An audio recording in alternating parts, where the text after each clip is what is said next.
The House to come to order. Members will be at their seats. The clerk has opened the roll. You may record your presence. Please rise and give attention to the House chaplain and remain standing for the Pledge of Allegiance, led by Representative Holheisel.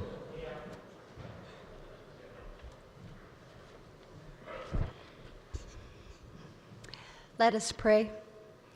Lord God, for the many blessings you give to us today, we say thank you. In this complicated and complex world, it is comforting to know we can look to you for answers.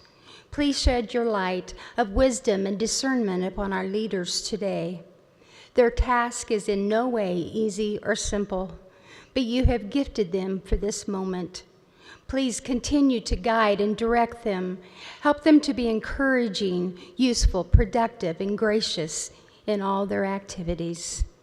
Oh, and thank you for reminding us last night that you apparently want us to share with one another in our wins and losses. In Christ's name I pray, amen.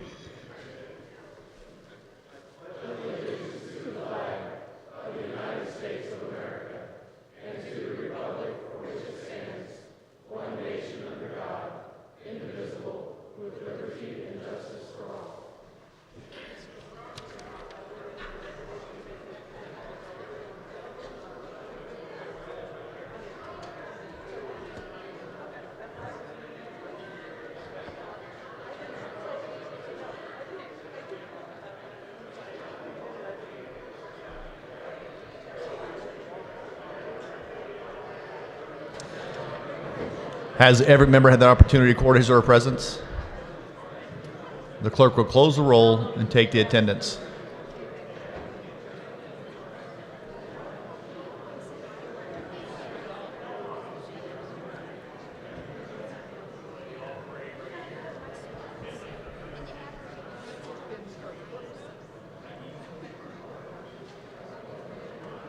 Thank you. Good job.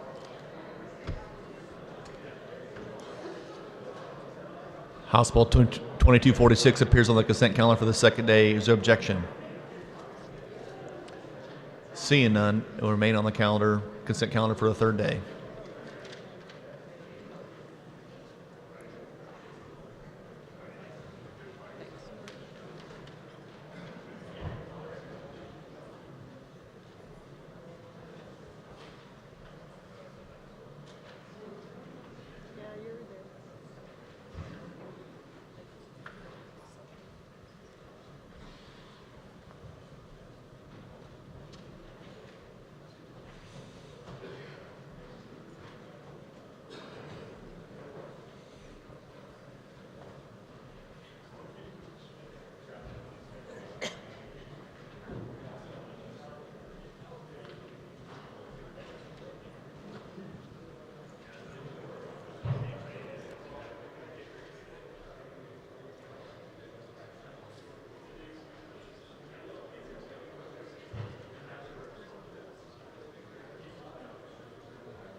I think we're just waiting on people to come in because he knows we're going to final action. So okay.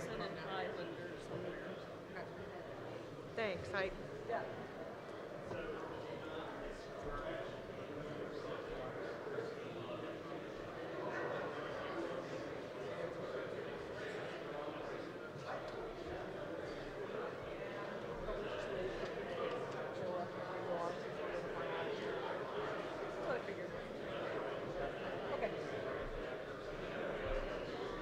Sure, I was guessing right.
House Bill 2215 appears on the consent calendar for a third day.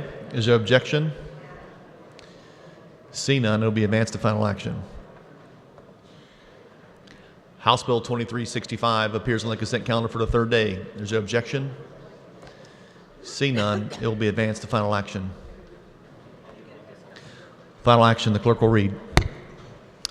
House Bill number 2215 by the Committee on Agriculture, an act concerning the Kansas State Fair Board, authorizing the board to establish a nonprofit corporation for the benefit of the State Fair. Members will be at their seats. Final action, members will be at their seats. This constitutes final action on House Bill 2215. The clerk will open the roll, and you may record your vote.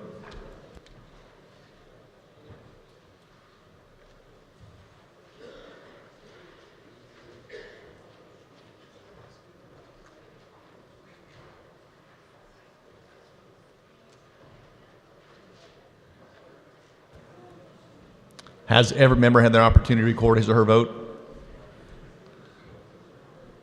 The clerk will close the roll. Does any member desire to explain his or her vote?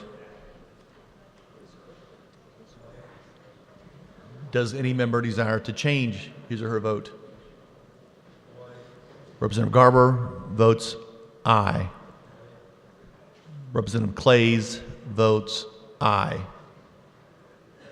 Representative Schreiber votes aye. Representative Sawyer votes aye.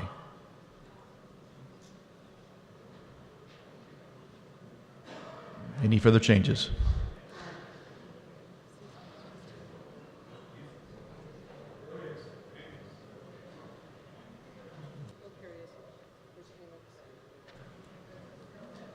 Representative Amix votes aye.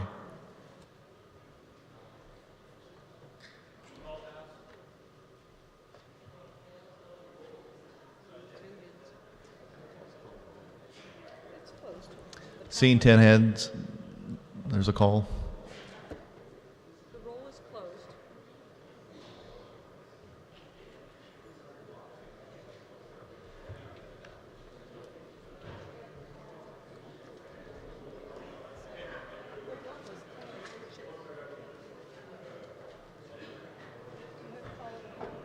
Yes.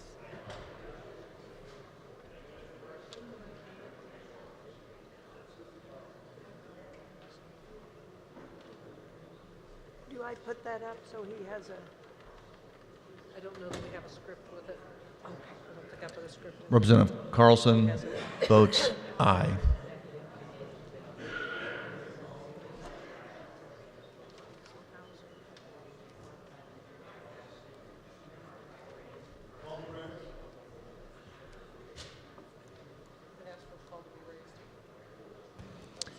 Not seeing hands, not seeing 10 hands, the call is raised.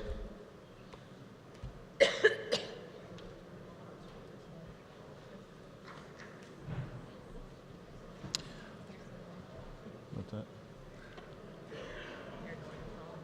122 voted in favor, 0 against the passage of House Bill 2215. The same having received a constitutional majority of the bills, hereby declared passed. The clerk will record the roll. The vote.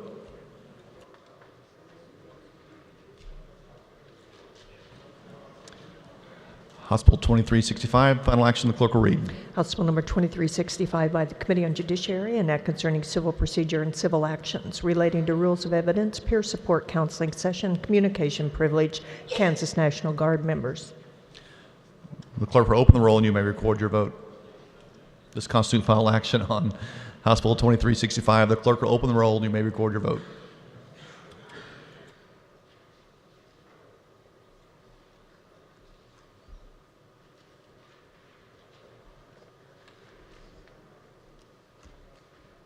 Has every member had the opportunity to record their vote? The clerk will close the roll.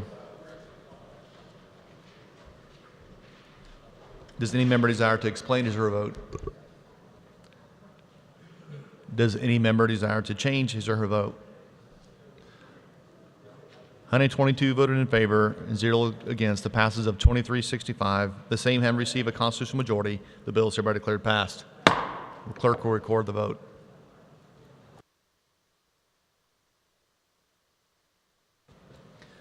The chair recognizes Majority Leader Hawkins.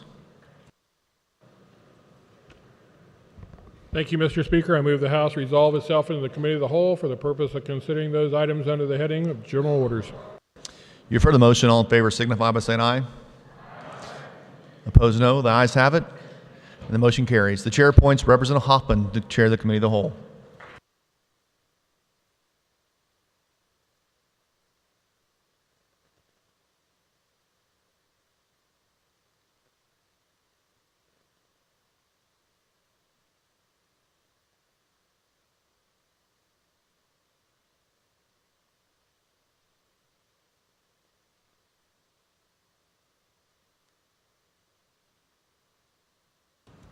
Morning, everybody. We got 26 bills and 15 hours till midnight, so let's get started. And Dodge City night tonight, so we don't want to go till midnight. First item on the business is HB 2006. For the purpose of carrying HB 2006, the chair recognizes Representative Williams. Thank you, Mr. Chairman. Mr. Chair, there were committee amendments. I move the adoption of the committee report. You've heard the motion. All those in favor say aye.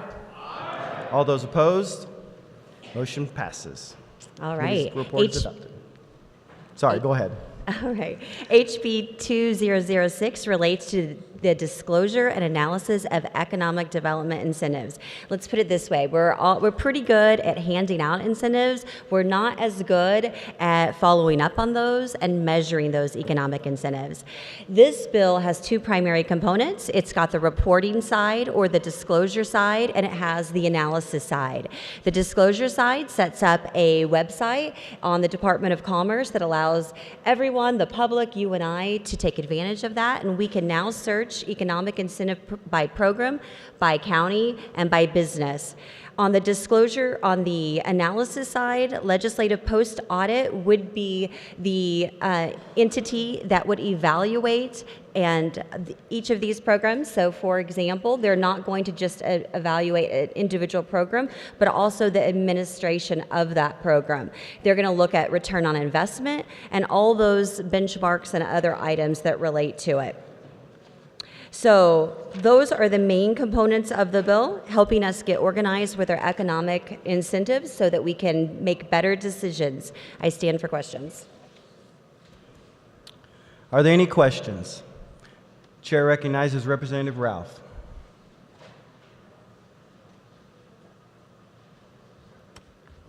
Thank you, Mr. Chair. I have an amendment.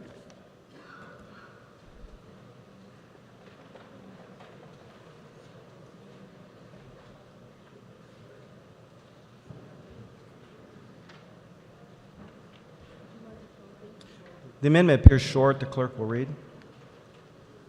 Page 1, line 23, by striking 2 and inserting 3. In line 25, by striking 2 and inserting 3. Would you explain your amendment? Thank you, Mr. Chair.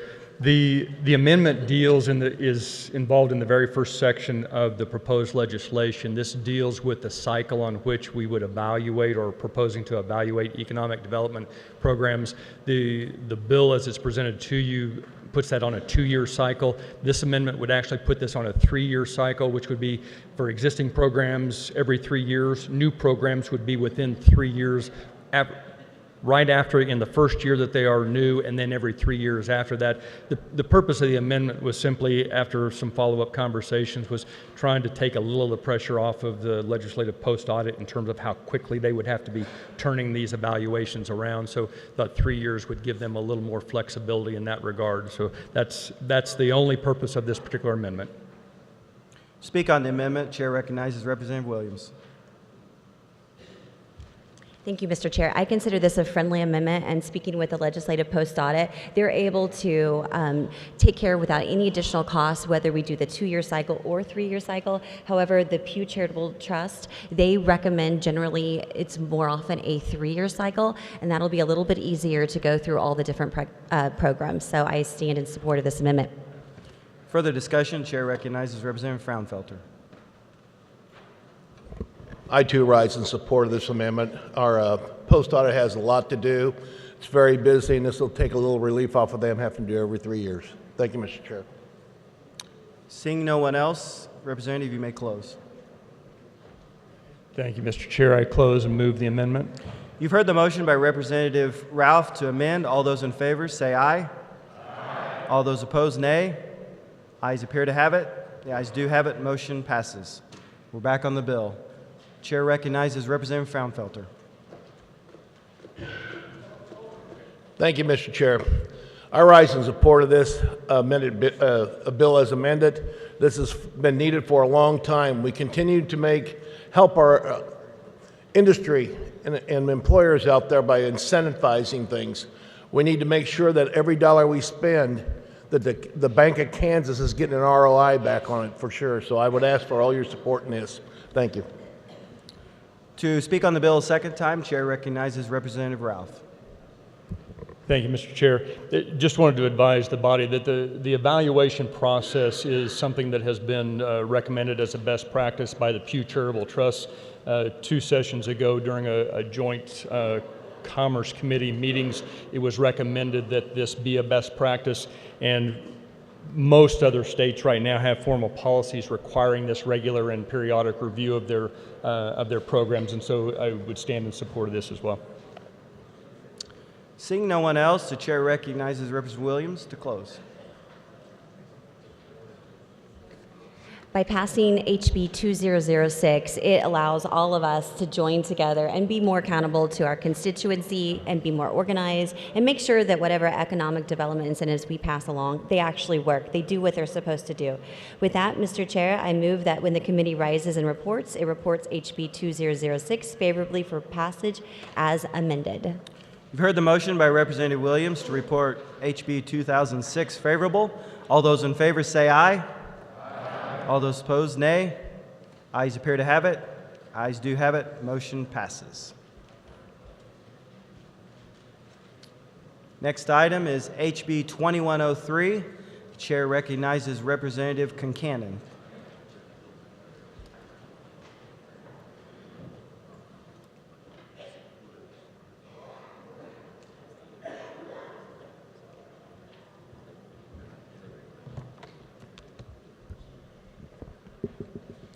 Thank you, Mr. Chair.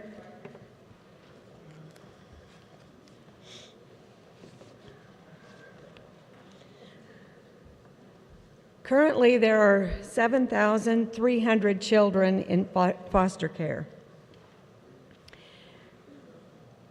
Those children would prefer to be with their families. It just doesn't seem to matter what their circumstance is.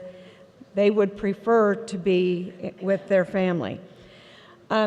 In February of 2018, the federal government passed the Families First Prevention Services Act. Generally, the act allows states to use federal funds, Title IV-E funding, for prevention services for at-risk children who are being placed in foster care, who are at risk of being placed in foster care. So prior to February of last year, Title IV-E funds could only be used for children and their families if the child was already in the foster care system. There was a joint committee of Kansas Judicial Council and Supreme Court task force that studied the Act's provisions and determined whether Kansas needed to revise the Code for Care of Children, which is known as the SYNC Code, for implementation and compliance. So House Bill 2103 is the result of the work of that task force. Also, we have the report from the Child Welfare Task Force that met for 18 months and released their recommendations in December. They had 23 recommendations that were tiered, 1, 2, and 3, according to their what they felt was the priority. There were only 5 that were Tier 1. Families First Act is a Tier 1 recommendation out of that task force.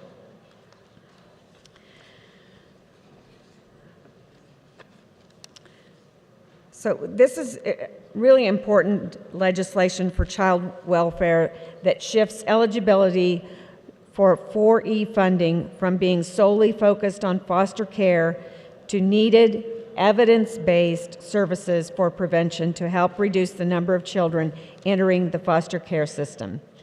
Beginning October 1st of this year, DCF can receive reimbursement for mental health services, substance abuse prevention, and in-home parenting skills.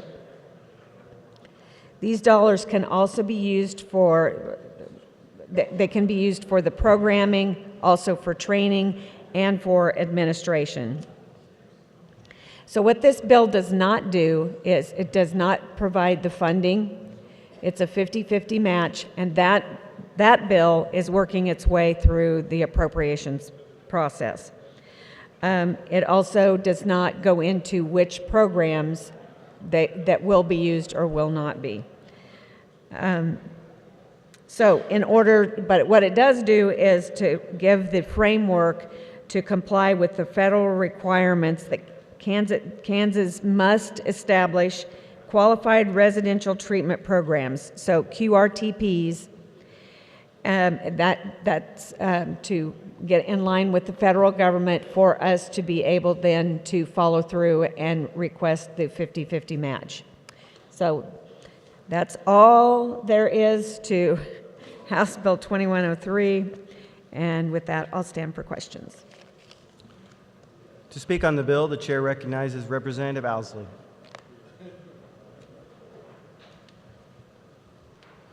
Thank you, Mr. Chair, and thank you, body. I think the carrier of the bill did a good job of explaining a complicated bill in a simplistic manner, and I urge your support for House Bill 2103. Does anyone else wish to speak? Seeing none, Representative Concanon, you may close.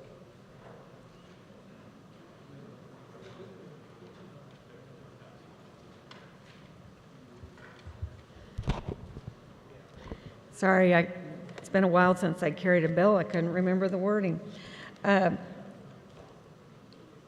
don't think I have anything else I want to add on it at this time. So, Mr. Chair, when the committee rises and reports, I ask that we report House Bill 2103 favorable for passage. You've heard the motion by Representative Concanon to report House Bill 2103 favorable. All those in favor say aye. Aye. All those opposed, nay. Ayes appear to have it. Ayes do have it. Motion passes. Next item is House Bill 2290. For the purposes of carrying House Bill 2290, the chair recognizes Representative Jennings. Thank you, Mr. Chairman. There were committee amendments. I would move the committee report. You've heard the motion. All those in favor say aye. Aye. All those opposed, no. Motion passes. Committee report is adopted.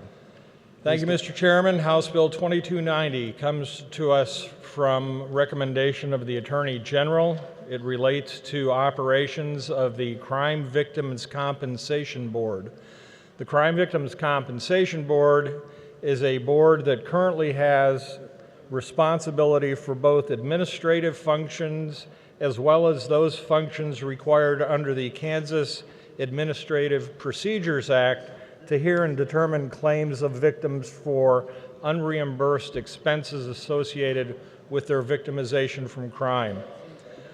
In 2012, the Attorney General and the Crime Victim Compensation Board entered into an operating agreement, essentially a memorandum of understanding, whereby the board agreed to convey certain authorities to the Attorney General with respect to administrative matters while retaining its function as a hearing panel. This bill essentially embraces the Memorandum of Understanding that the Board and the Attorney General entered into. It would create, within the Office of the Attorney General, the Crime Victim Compensation Division. It would provide that the Attorney General be responsible for the appointment and selection of employees, and it would essentially create a world in which the Board itself functions only as an administrative hearing role with crime victim claims. The Board itself supports this bill unanimously, and with that, I'll stand for questions. To speak on the bill, the chair recognizes Representative Carmichael. Thank you, Mr. Chairman. The distinguished representative and former jurist from Lakin has done an outstanding job of explaining this vital legislation, and I urge an affirmative vote on HB 2290. Thank you, Mr. Chairman. Seeing no one else, Representative Jennings, you may close. Thank you, Mr. Chairman. With that, I would move that when the committee rise and report, it report House Bill 2290 favorably for passage. You've heard the motion by Representative Jennings to report House Bill 2290 favorable. All those in favor say aye. Aye. All those opposed, nay. Ayes appear to have it. The ayes do have it. Motion passes. Next bill is House Bill 2031. To carry the bill, the chair recognizes Representative Cox. Thank you, Mr. Chairman. There were committee amendments, and I move the adoption of the committee report. You've heard the motion. All those in favor say aye. Aye. All those opposed, no. Motion passes. Committee report is adopted. Thank you, Mr. Chairman. For the technical part, HB 2031 would add contraction of bloodborne pathogens and certain types of cancer to the definition of service-connected as it's used regarding the death or physical or mental disability of the Kansas Police and Firemen's Retirement System. What essentially this is actually doing is that we found that our restrictions were too tight for our service members dealing with KP&F for potential disability. An example could be a firefighter goes into a building, that building was full of asbestos. 3 years later, they develop lung cancer. The doctors say, this is tied to asbestos. They can go back and say, this is the building I was in where I inhaled that smoke. It was so tightly worded in a way that they may not be eligible for disability or coverage under this. And so with the support of all of the KP&F benefit members, they wanted to adjust this language. Ideally, this bill will affect no one because in a good world and a hopeful future, we do not have any Kansas or KP&F members that have to deal with this form of disability. The fiscal note, what they said was so negligible it wasn't calculated. There were no opponents to the bill, and there was an amendment worked on between the proponents and the Capers board just to make sure that if this does happen, it's a streamlined process and their amendments are, or the process is consistent between both sides. And with that, Mr. Chairman, I'll stand for questions. To speak on the bill, the chair recognizes Representative Finney.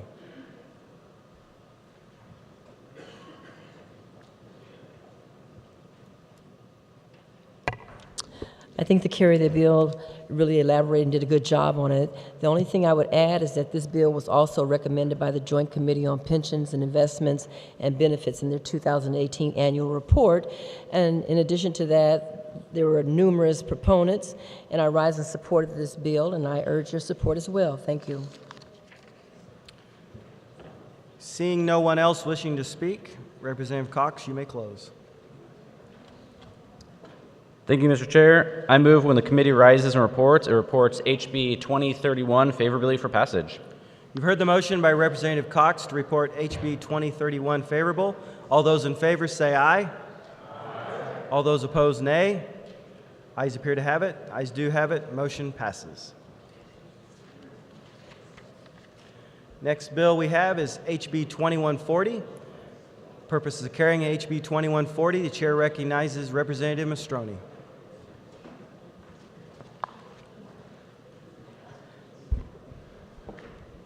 Thank you, Mr. Chair. There is no committee amendments. Body, This bill comes from the Committee on Financial Institutions and Pensions. House Bill 2140 would add the agents of the Kansas Bureau of Investigation to the Deferred Retirement Option Program known as DROP. Currently, the DROP is available to only troopers, examiners, or officers of the Kansas Highway Patrol. The bill would also extend the sunset date of the drop to January 1st of 2025. Currently, that sunset date is January 1st of 2020. The adding of the KBI to the drop pilot will allow for the expansion of the current pilot pool, and the extension of the sunset will allow more time to gather information to allow determination of the viability of the drop program. As far as proponents go, this Colonel Mark Bruce of the Kansas Highway Patrol and Kirk Thompson, Director of the Kansas Kansas Bureau of Investigation. I stand for questions. To speak on the bill, the chair recognizes Representative Finney.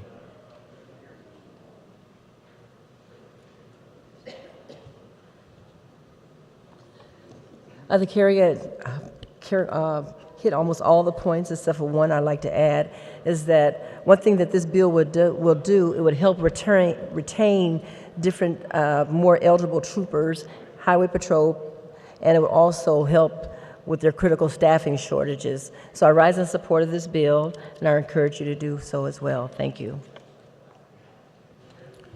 Before we go on, I will remind representatives, please turn your light on if you're carrying the bill so that we know that. Next up, Representative Pittman. Buddy, I'd just like to take a moment to reflect on the KPF program.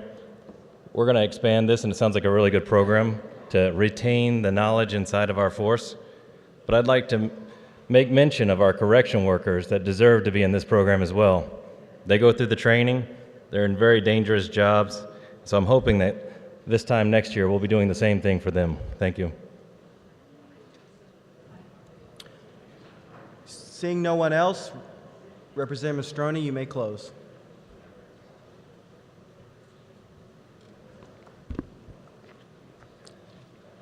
Mr. Chair, I move that when the committee rises and it reports House Bill 2140 favorable for passage.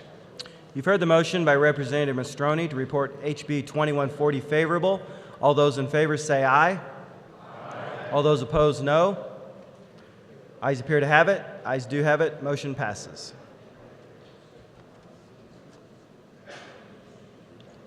Please turn on your bill, Mr. Probst.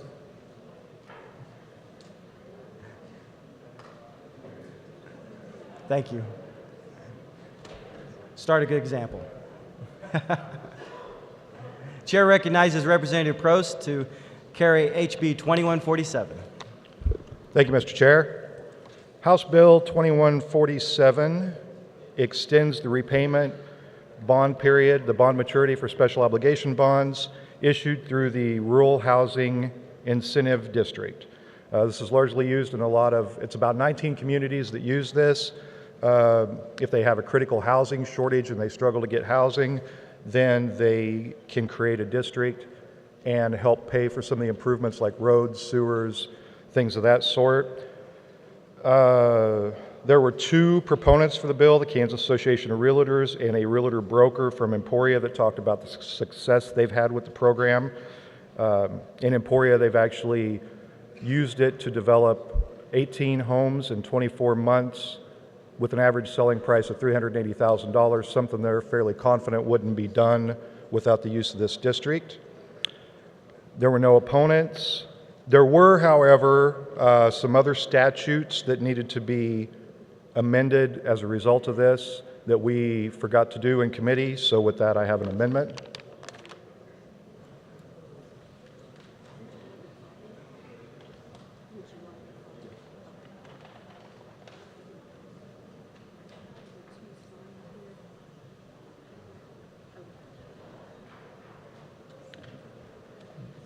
The amendment does appear long. Is there a waiving of the reading of the amendment? Oh, okay. Would you like to explain your amendment? Yes, as I mentioned, it was necessary to amend from 15 years to 25 years in two other statutes that we didn't address in committee. This amendment simply does that. Is there a waiving of the reading of the amendment? There is a waiving. The clerk will read.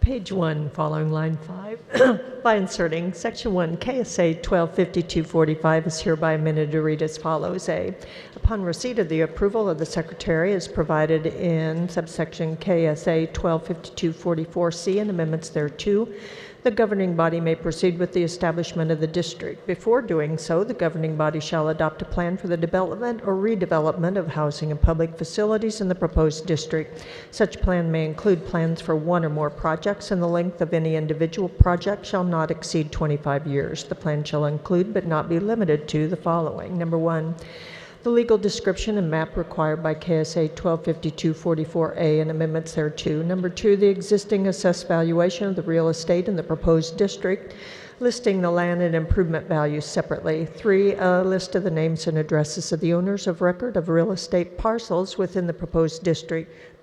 Number 4, a description of the housing and public facilities project or projects that are proposed to be constructed or improved in the proposed district and the location thereof.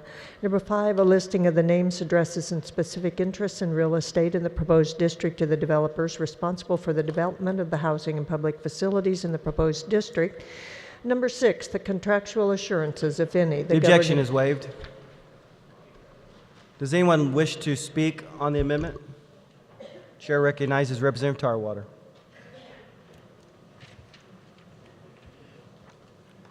Thank you, Mr. Chair. I rise in support of this amendment. As the carrier of the bill said, we're trying to move the bond limit from 15 years to 25 years to allow for better developments and longer-term payment of them. And we left it at 15 years in two different places of the bill, and this simply corrects that technical amendment. Thanks. If I could just remind everybody, please use your buttons to speak to the amendment, to speak to the bill. It makes things a little bit easier up here. So, anyone else wish to speak to the amendment? Seeing none, Representative Probst, you may close. I move my amendment.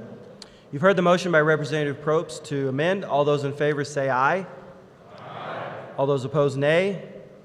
Ayes appear to have it. Ayes do have it. Motion passes. We're back on the bill. Does anyone else wish to speak on the bill? Representative Tarwater.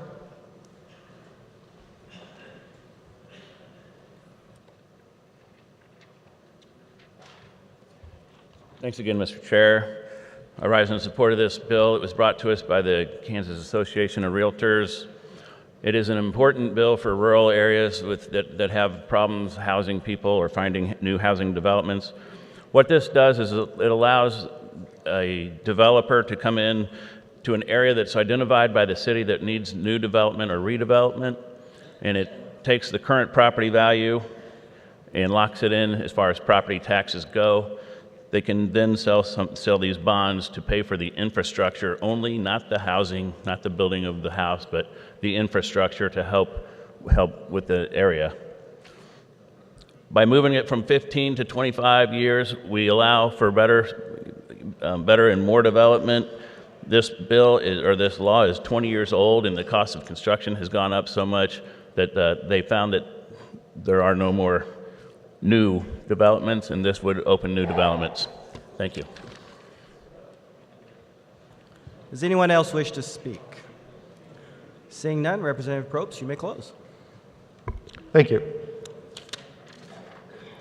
Mr. Chair, I move that when the committee rises to report, it reports House Bill 2147 favorably for passage.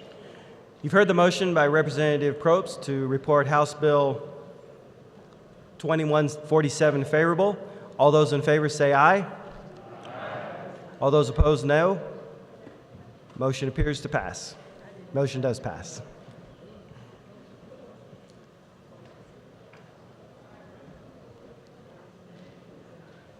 I think that was the wrong bill I said, but we all got the message. Was I right? Oh, okay. All right. Oh, okay. It was 47 down to 74. My dyslexia is you know, kicking in or something. I don't know. Next item of business is HB 2174. Chair recognizes Representative Mason.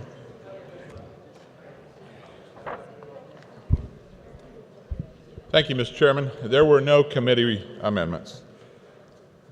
Since the 1950s, the public policy of the state of Kansas has been to promote employment for blind citizens or otherwise disabled citizens, and the culmination of that is what we now know as the state use law. And the law exists to so that universities, state agencies, unified school districts would buy products from the qualified vendors who actually employ blind or otherwise disabled individuals. What we're talking about today is a committee, the State Use Law Committee, that oversees. It's an advisory committee made up of 9 members from various walks of life. That committee is set to sunset July 1st of this year, and the bill actually, all it does is call for a 5-year extension of that, so it would be July 1st of 2024. With that, Mr. Chairman, I would be happy to stand for questions. To discuss the bill, the chair recognizes the Honorable Fraunfelter. Thank you, Mr. Chair. I rise in support. This is an easy cleanup, just extending the sunset another 5 years. So I'd urge your support for this. Thank you. Thank you, Mr. Chair. Does anyone else wish to speak on the bill? Seeing none, Representative Mason, you may close. Thank you, Mr. Chairman. I can now admit that this is a simple bill. And with that, I would move that when the committee rises and reports, it would report House Bill 2174 favorable for passage. You've heard the motion by Representative Mason to report House Bill 2174 favorable. All those in favor say aye. All those opposed say nay. The ayes appear to have it. Ayes do have it. Motion passes. Next item is 2174 or 77. For purpose of carrying House Bill 2177, the chair recognizes Representative Collins.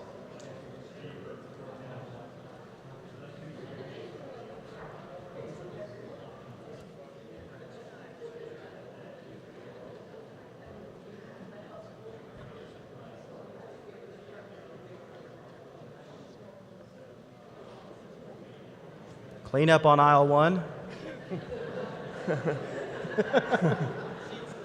Thank you, Mr. Chair. House Bill 2177 would create a new law pertaining to the accounting treatment of eligible derivative assets when they are purchased or written to hedge the growth in interest credited to an index product as a direct result of changes in each related external index. The bill was requested by Security Benefit Insurance, who currently uses this form of accounting, but must get an annual approval from the insurance department each year. The insurance department supported the bill and feels this form of accounting is not a problem. I stand for questions.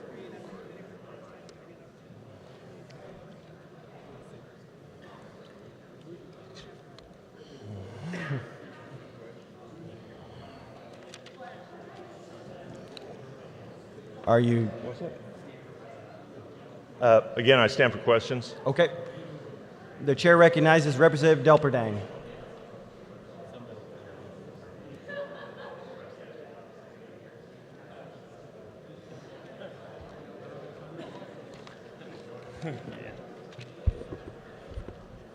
Thank you, Mr. Chair. I've got a couple of questions. The bill looks like, sorry about that. The bill looks like it's mainly related to life insurance. Is that a correct statement? Yes, sir. Okay. Can you tell me what your background is in life insurance? Mike. I actually hold a Kansas life insurance license. However, I have never used it. I've never worked in that field. So you've never used it? That's right. Can you tell me what a tip ring turnover is? Yes, that's on a traditional dial tone telephone line when the tip and the ring wires are crossed. Okay. When the tip is on the ring and the ring is on the tip. Okay. How about a silly code? Can you tell me what that is? Yes, that's What's it stand for? a common language location identifier. Okay. And it is actually the location. Every major piece of telephone equipment in the United States has a silly code. It's usually made up an abbreviation of the city where it's located and the state, and then another two-letter designation. So how many letters are in it?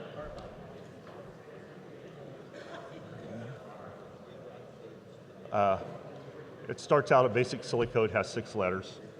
And then depending on whatever piece of equipment is in that building would extend from there. Yeah, upwards of 8 or 11. One more question. Can you define SS7? SS7? Yes, that's a signaling system 7. It's kind of being phased out now, but it was the signaling that was used before voice over IP became the standard. And it also carries information from the phone call. For instance, if you're calling out of town and the person on the other end has caller ID, that is the system that transmits your description, your information to that other central office. Okay. One final question. Take a look around the body. Do you think there's anybody in here that has any clue what we're talking about? I don't know about that, but there is one thing that I do know. I do know the difference between a phlebotomist and an embalmer. Thank you. Welcome to the legislature, sir. It's good to have you. Thank you, sir. Thank you, Speaker.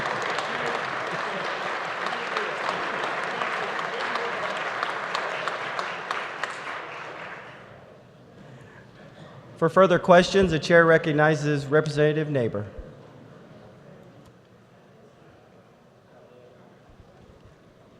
Thank you, Mr. Chair. I was afraid I was coming up on the wrong bill. I had to check my notes. The carrier of the bill did a great job of describing what the bill does, and I would ask for your support on House Bill 2177. Thank you. Does anyone else wish to speak on the bill? Seeing none, Representative Collins, you may close.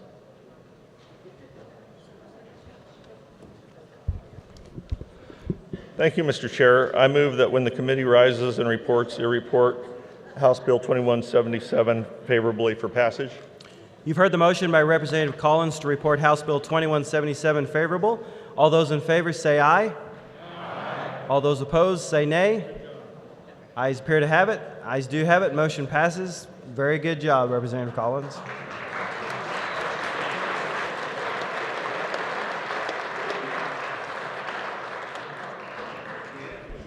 Next item is House Bill 2191. For the purposes of carrying House Bill 2191, the chair recognizes Representative Wheeler.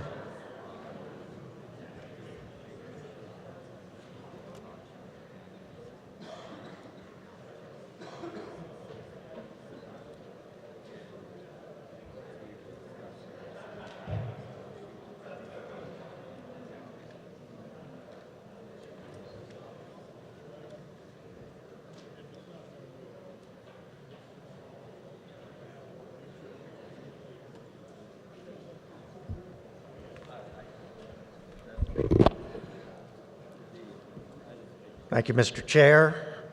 House Bill 2191 comes from the Judiciary Committee. There were no committee amendments. What this bill does, it amends the Code of Criminal Procedure as applied to search warrants issued after July 1, 2019 for electronically stored information, electronic devices, or media capable of storing electronic information. What this bill provides is that once the warrant is issued, that after the information is seized, it may be transferred anywhere within the state of Kansas or outside the state of Kansas for further examination. Typically, when a law enforcement officer takes charge of evidence, they hold that evidence in their possession until further order of the court. However, with this amendment, as it applies to electronic information and devices, once seized and the return is made on the warrant, it can be transferred anywhere in the United States for further examination. This bill was, the proponents were the Kansas County and District Attorneys Association, the Kansas State Lodge of Fraternal Order of Police, Kansas Sheriff's Association, Kansas Association of Chiefs of Police, excuse me, and Kansas Police Officers Association. There were no opponents. There's insignificant physical impact, and with that, I'll stand for questions. To speak on the bill, the chair recognizes Representative Carmichael. Thank you, Mr. Chairman, and I appreciate the explanation from the distinguished barrister from Garden City. He did his usual good work. In committee, I did have initially some concerns regarding this bill because, at least to my observation, there has been a pattern in both judiciary and corrections of juvenile justice that when the prosecutors get back an adverse decision on one particular case, they arrive here the next session with a new bill for us to consider, reversing decisions of the court. And I thought this was just one more in another sequence of those types of bills, and we'll be addressing one of those later, perhaps today. But in this particular instance, there was a Kansas court decision in State v. Rupnick, and what it basically held was if you seize the computer in Kansas pursuant to a warrant, and then the computer is taken across the river into Missouri, where the technological people download the data, that you have to get a separate warrant in Missouri to, in essence, open the briefcase or open the computer to obtain the information inside. And that's an unnecessary step. What this bill does is it corrects and fixes that problem so that the Kansas warrant will allow the data to be extracted no matter where it is, no matter where the device is located. It's a good bill. I recommend an affirmative vote on HB 2191. Thank you, Mr. Chair. For further discussion, the chair recognizes Representative Hodge.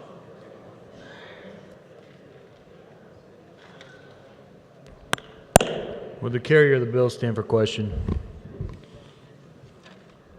Good morning. Why is it necessary for Kansas evidence to go across the state line? As it applies to this electronic information, the FBI laboratory that examines it, it's set over in Kansas City, Missouri. So even though it's only miles into another state, it requires that separate warrant from the state of Missouri. This would eliminate that need. Okay. And what safeguards of evidence are in Missouri as opposed to Kansas? Well, I'm not familiar with Missouri law, but this is the Federal Bureau of Investigation, and their standard of maintaining the integrity of the evidence is equal or greater to that of the state of Kansas. So I take it you're comfortable with their standards of the chain of custody and all the other things that go along with the safeguarding evidence in Missouri as they are in Kansas. Is that right? I have utilized this out-of-state warrant many times, and I've never experienced a problem with it. Appreciate it. Thank you. Thank you, Counsel. Does anyone else wish to speak on the bill? Seeing none, Representative Wheeler, you may close. Thank you, Mr. Chair, and the wise counsel from Sedgwick County. I appreciate the further expansion upon my explanation. With that, Mr. Chair, I move that when the Committee of the Whole rises and reports, it reports House Bill 2191 favorable for passage. You've heard the motion by Representative Wheeler to report House Bill 2191 favorable. All those in favor say aye. Aye. All those opposed say nay. Ayes appear to have it. Ayes do have it. Motion passes. No, fine. Next item of business is HB 2209. For the purposes of carrying HB 2209, the chair recognizes Representative Riley.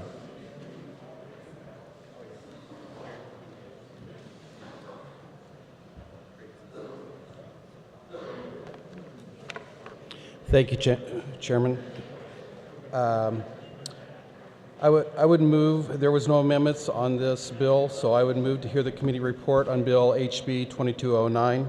All right, you don't have to move anything, you can just explain. Go ahead, explain. House Bill 2209 was introduced by the Insurance Committee, and on behalf of the State Board of Regents, we had the CEO and President of the State Board of Regents come and testify for that. It basically allows right now the State Board of Regents has a very narrow statutory ability of what they can do. This allows them to buy cyber security assurance. It also allows them to be part of a larger group, which right now the state universities are already able to buy this software, and by having this group of the state universities, they are able to buy it at a less price. So by being member of this group, which is the Midwestern Higher Education Compact, that allows them to save some money and save the state some money. The fiscal note on this was that it would have no fiscal effect on operations by the Department of Commerce, and there was no neutrals and there were no opponents to the bill. So I will stand for questions. Chair recognizes Representative Neighbor. Representative Neighbor. Representative Mason. Oh, neighbor. I always hear. It's all right. I'm sorry. I've always wanted to be a little bit taller. At least the hair looked a lot. House Bill 2209 is really about being able to protect the Board of Regents when they have access to student records and anything that they keep private, and from hacking and liability coverage, guaranteeing compensation for damages from errors. So that's the purpose of this, is having insurance to protect the Board of Regents. I ask for your support on House Bill 2209. Thank you very much.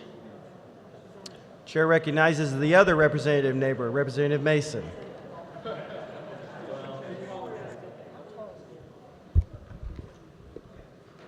You're very tall. There we go. The twins are here. Thank you, Mr. Chairman. I apologize for my overzealousness. I heard the A and thought that was Mason. So, all right. Would the carrier stand for a couple questions, please? Yes, I would, sir. Good morning, sir. Good morning. I have been designated the hazer for you. Very appropriate. Yeah, I need to just tell you that up front. And I have fallen short because I have thought and I've thought and I've thought about ways to pick on you. But you are such a nice guy. I got to admit that I haven't found anything. Do you have any ideas for me?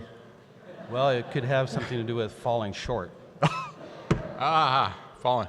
Yeah, that was no pun intended, but now I'm going to, yeah. Okay, falling short. I have fallen short. Okay.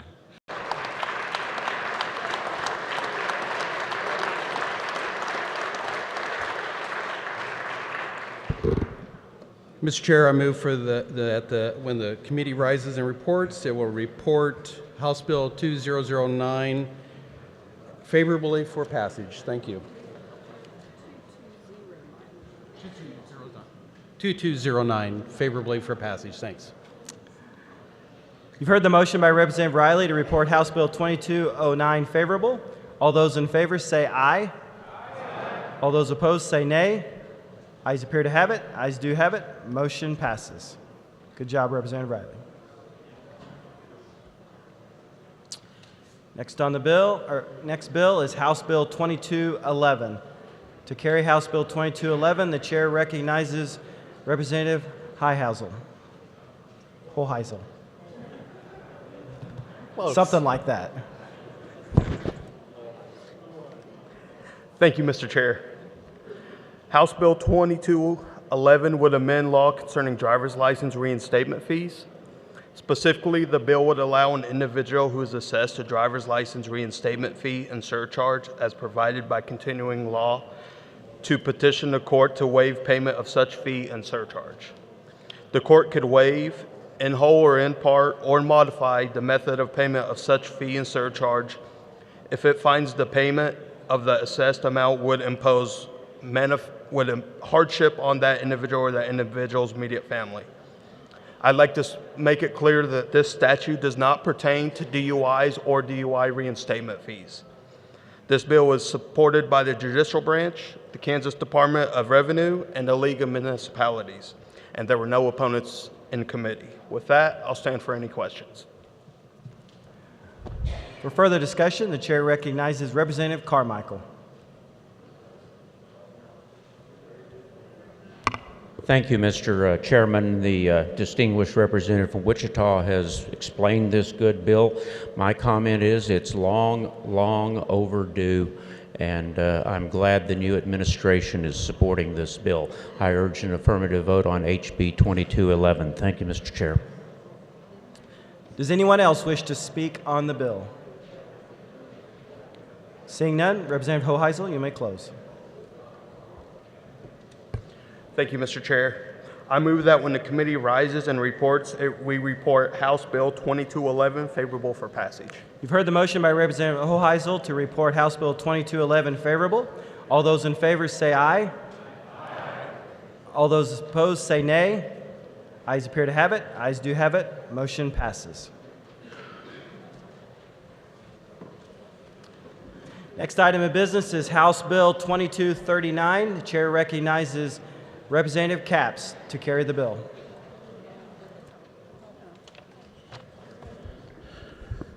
Good morning, body. There was a committee amendment. I move adoption of the committee report. You've heard the motion. All those in favor say aye. All those opposed, no. Motion passes. Committee report is adopted. You may continue. Thank you, Mr. Chair. House Bill 2239 is amending and adding information to the common consumption area. Specifically, this bill is allowing a current licensee who is participating in the common consumption area to have a satellite location within the common consumption area in a non-contiguous space. There was an amendment that was introduced during the committee, which was to ensure that those licensees did have to prominently display not only their common consumption license, but also their liquor license. And with that, Mr. Chair, I'll stand for questions. To speak on the bill, the chair recognizes Representative Curtis.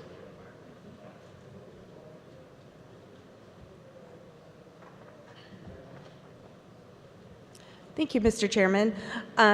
Members of the body, when we heard this bill in committee, there was some concern expressed to actually widening the ability to serve alcoholic beverages within the common consumption area.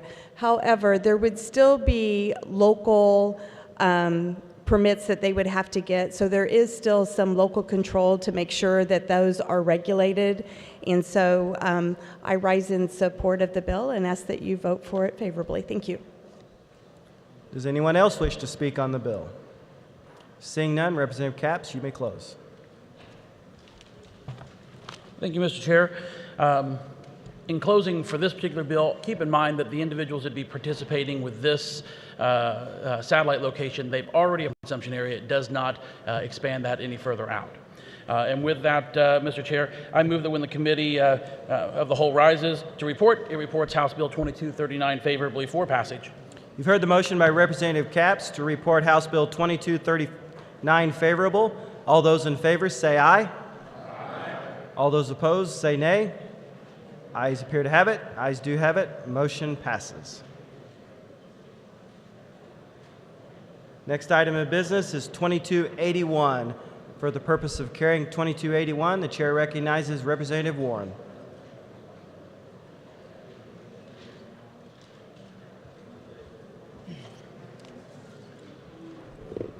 Thank you, Mr. Chair. House Bill 2281 arises from the Committee on Judiciary. There were no amendments in committee. The bill provides that a court order modifying a criminal sentence only modifies the portion of the sentence referenced by the court. It would amend statute governing probation revocations to add a provision stating that when the court does modify a criminal sentence upon a violation of probation being established, only the portions of the original sentence specifically addressed by the court in its order shall be considered so modified, and any portions of the original sentence shall remain as part of the defendant's sentence. Proponent testimony came from the Kansas County and District Attorneys Association, and they testified that this bill is being introduced in response to a Court of Appeals decision rendered in November in State versus Jones. There was written-only testimony provided in support by the Reno County Deputy District Attorney. There were no opponents to the bill. According to the fiscal note, there would be only negligible fiscal effect on the judicial branch. And I stand for questions. Well, we were moving along pretty quick there, but now it looks like we have quite a few people wanting to speak, so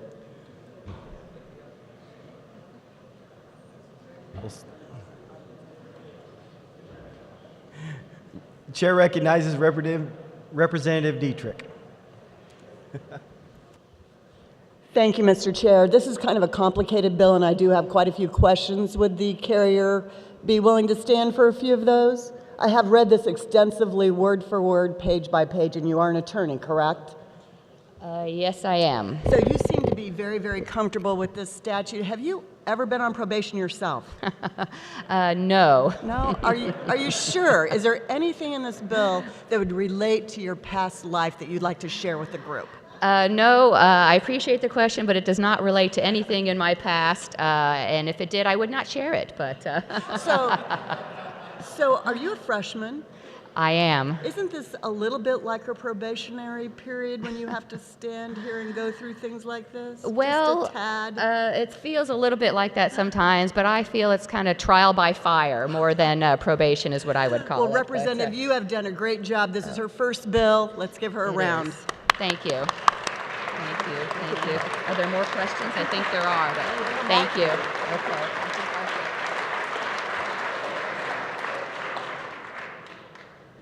To further speak on the bill, the chair recognizes Representative Landwehr.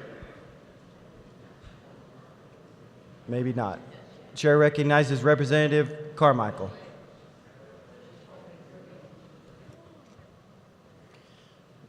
Thank you, Mr. Chairman. This, in fact, is the bill that I alluded to a few moments ago. Bear with me just a few moments on this to try to give an explanation of the reason that I oppose this bill. The law in Kansas has long been that a judge sentences the defendant, and then after sentence has been imposed, after oftentimes the defendant has been evaluated by Department of Corrections, they are brought back oftentimes for a resentencing. Now, years ago when I was at the DA's office, is a 180-day callback. I'm not sure what the time frame is now. But at any rate, the judge comes back and looks at additional evidence and, in some cases, decreases the sentence. The law in Kansas has also long provided that a sentence, when announced from the bench, is a final order. And if you think about that, it makes sense, because if you're the defendant standing there in front of the judge and your freedom is about to be taken away from you, the judge looks you square in the eye and sentences you to a term in the penitentiary and oftentimes post-release conditions, such as offender registration, other factors like that. And as the defendant, you stand there and you hear sentence pronounced, It's an important part of the judicial process for the judge to look the person in the eye and send them to the penitentiary. Well, once that sentence is handed down from the bench, that becomes the final sentence. There's no hidden terms to that sentence that are somewhere laying around in a desk drawer somewhere, so that when you think your time is up, they come back and say, oh, wait a minute, no, there's more to your sentence. The judge forgot to tell you about it. Well, what happened in the case of State v. Jones, and it comes out of Reno County, and you may note that the proponent for this bill is, of course, the Reno County Prosecutor's Office and a deputy there who I believe arguably has mud upon their face for what happened in State v. Jones. The defendant was sentenced to a term in the penitentiary along with post-release conditions. The defendant was then called back later for resentencing. The distinguished district court judge, who I've known for many years, a man of great experience, he imposed a new sentence from the bench, and he imposed a term of confinement in the state penitentiary. He did not, however, at the time of resentencing, impose any conditions for post-release. Those conditions had been imposed in the first sentencing, but when the defendant was called back and said, here's your new sentence, nothing was said about post-release conditions. The judge didn't impose the sentence of post-release conditions. The prosecutor didn't jump up and say, Your Honor, what about post-release conditions?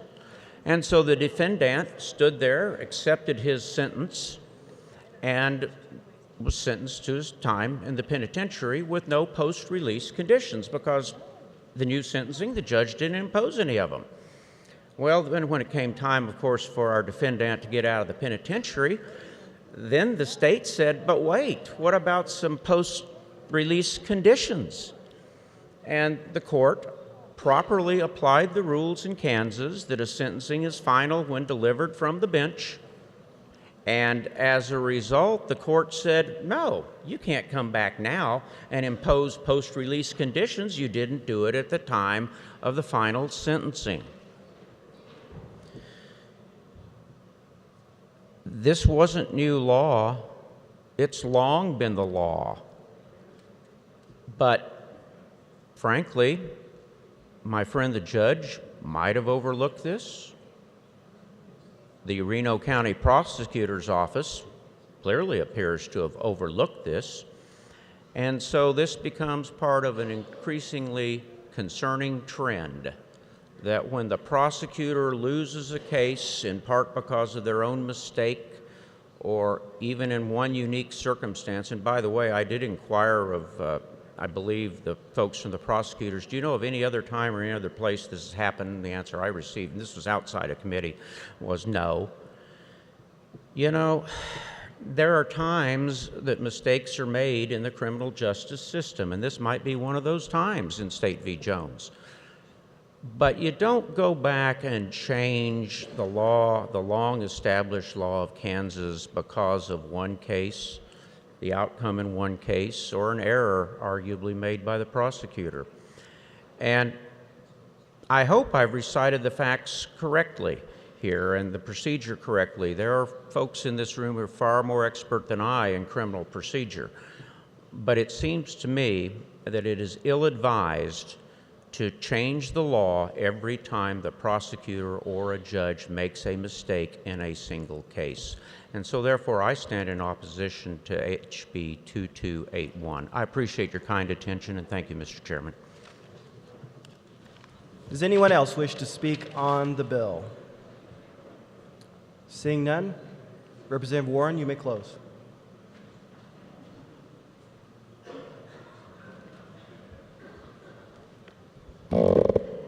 Thank you, Mr. Chair.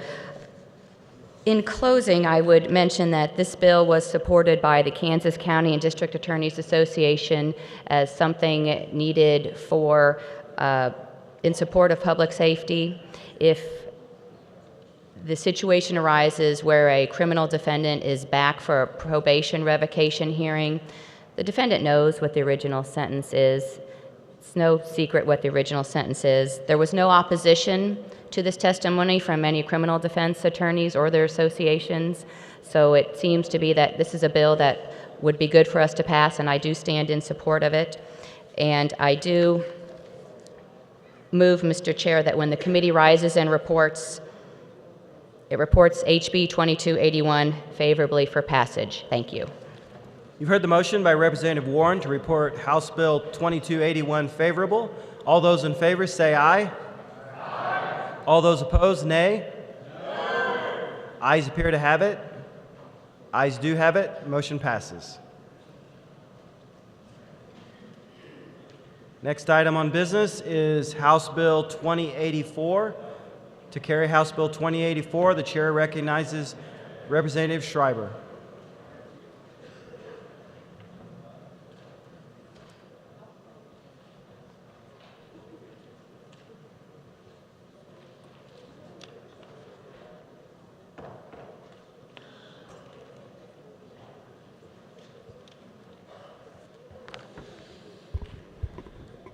Thank you, Mr. Chairman. There were committee amendments. I move the adoption of the committee report. You've heard the motion. All those in favor say aye. All those opposed, no. Motion passes. Committee report is adopted. You may continue. Thank you, Mr. Chairman. House Bill 2084 amends the Kansas 911 Act, which was originally enacted in 2011. There were several changes made to them, primarily related to the deployment and maintenance of Next Generation 911, which allows emergency calls, 911 service calls, based more on an internet protocol-based technology than current analog technology. And that will enable text messaging, image, video, and data information from the callers to be sent to the dispatch centers.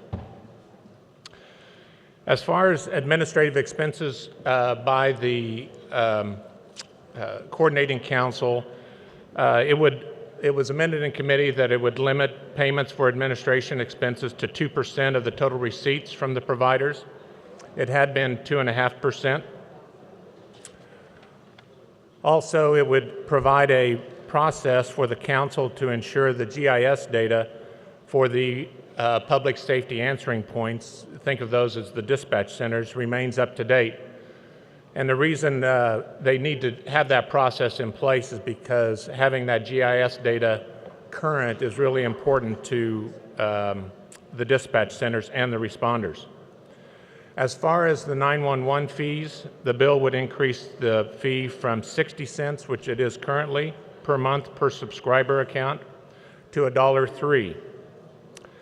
The bill would also increase the fee for prepaid wireless from 1.2% to 2.06% per transaction. And the prepaid wireless fees are proportionate to those changes with the basic 911 fees. As far as distribution to the public safety answering points, the bill would not change the distribution method, but it would increase the minimum county distribution from $50,000 to $60,000. It also was amended in committee to revise the standard of care, the liability piece within the act. It was supported in committee by the 911 administrator, representatives from the Kansas Association of Chiefs of Police, Kansas Sheriff's Association, and the Johnson County Emergency Management and Communications Center, as well as the Allen County Emergency Communications, the Association of Public Safety Communications Officials, Harvey County Communications, the Kansas Geological Survey, which would be responsible or has a piece in the GIS data, the National Emergency Number Association, and the Rice County 911 and Sprint. There were neutrals, CenturyLink, AT&T, the Kansas Association of Counties, and the League of Municipalities. There was no opponent testimony. So with that brief explanation, I'll stand for questions. Chair recognizes Representative Neighbor.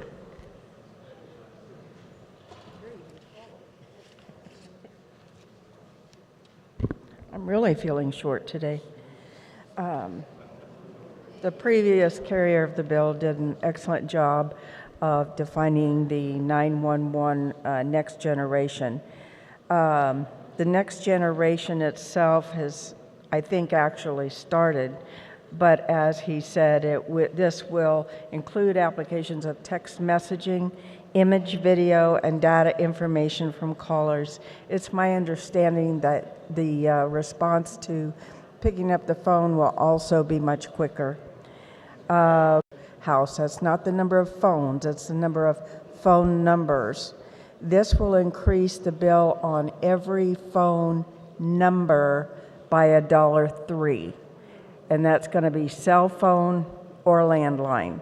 So just so you know, if you have 4 lines into your house, that's not the number of phones, then it's going to go up $1.03 per line. I know Johnson County has its own system, and so the people being charged on this, that money's going to be going out west. But as you can see, there was support from the Johnson County Emergency Management Communication Center. They feel strongly that it is important that this is available throughout the state of Kansas. And what this will do, 20 cents goes to the PSAPs, of which there are 117 in the state of Kansas, and 23 cents will be going to the coordinating council for their share. I urge your support. I know some people will have difficulty in voting. This is an increase in tax, $1.03 per line. But what's important is this is about safety across the state of Kansas and keeping our system up to date. And I ask for your support on House Bill 2084. Thank you. For further discussion, the chair recognizes Representative Delperdang.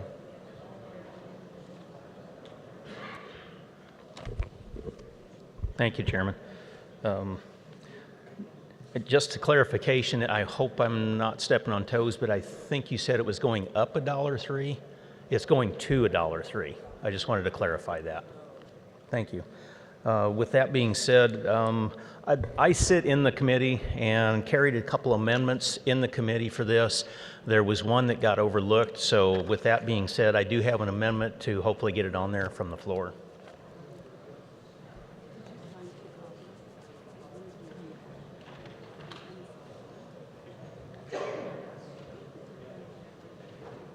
Amendment appears short. The clerk will read. Page 10, following line 38, by inserting number 3, if the balance in the 911 state grant fund is less than $2 million prior to the distribution of the PSAPs pursuant to KSA 2018 Sup 125374 and amendments thereto, the LCPA shall withhold 1 cent from every 911 fee remitted pursuant to KSA 2018 Sup 125369 and amendments thereto, and shall deposit such amount in the 911 state grant fund. If the balance in the 911 state grant fund exceeds $2 million, the LCPA shall not withhold such amount. Would you like to explain your amendment? Yes, thank you. In layman terms here, we're raising this up to $1.03 total. I want to get 1 penny out of this. It was meant to come up in the committee to be included, but the 1 penny goes to PSAP grant funds. Now the PSAP, most of you probably won't know, is the public service, some say answering point, public service access point. When you call 911, that's where they pick up the console and say, 911, what's your emergency? In the bigger cities, there's the equipment's quite decently funded, but there's a grant out there that currently is not funded for smaller rural areas. This equipment, you've got a couple pieces. You've got the PSAP console itself. You've also got recorder equipment that they record all the 911 calls. Some of this equipment combined can run up to $800,000 to replace, and in a smaller rural community, if the equipment goes bad or it smokes, they're up to trying to pay for it themselves. A lot of times they don't. So what I'm trying to do is take 1 cent out of the 911 fund and put it into a grant fund with a cap on it, so that there's money sitting there for the smaller communities if their 911 units go bad. There's funding to pay for it. The cap stipulates that when the fund hits $2 million statewide, it stops funneling that penny into it. So it is a friendly amendment that was coordinated with the 911 council, or coordinating council, I'm sorry, and several other people. So with that, I stand for questions. To speak on the amendment, the chair recognizes Representative Schreiber.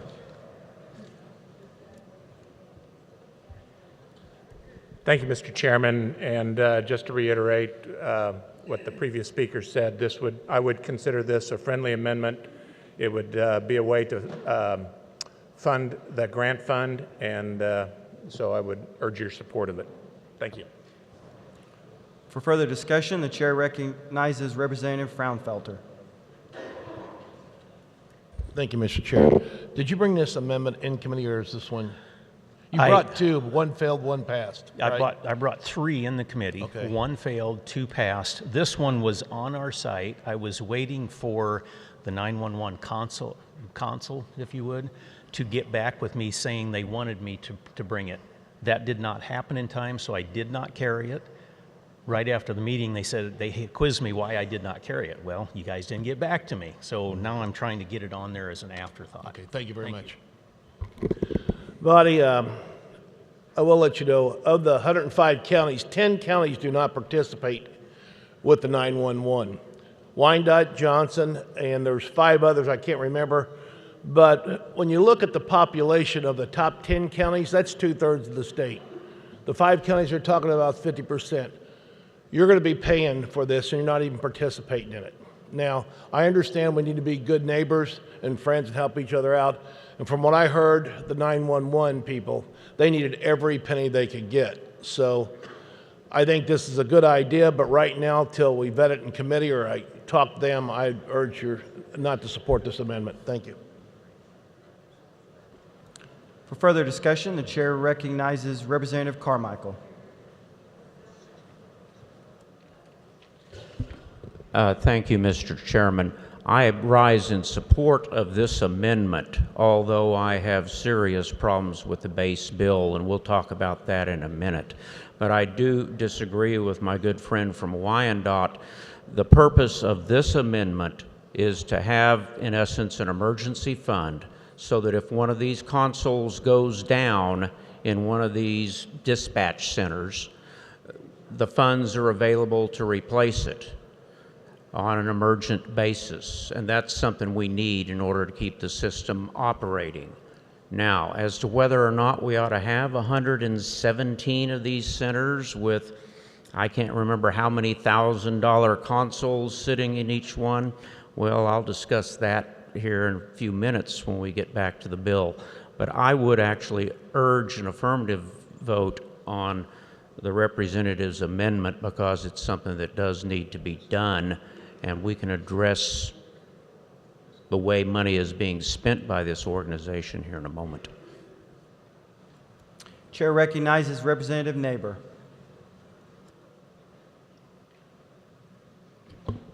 Thank you, Mr. Chairman. I too support this amendment, and it's not used for radios. That was a discussion we had years and years ago and a big fight about, but consoles are extremely important as far as some of the base equipment that is needed.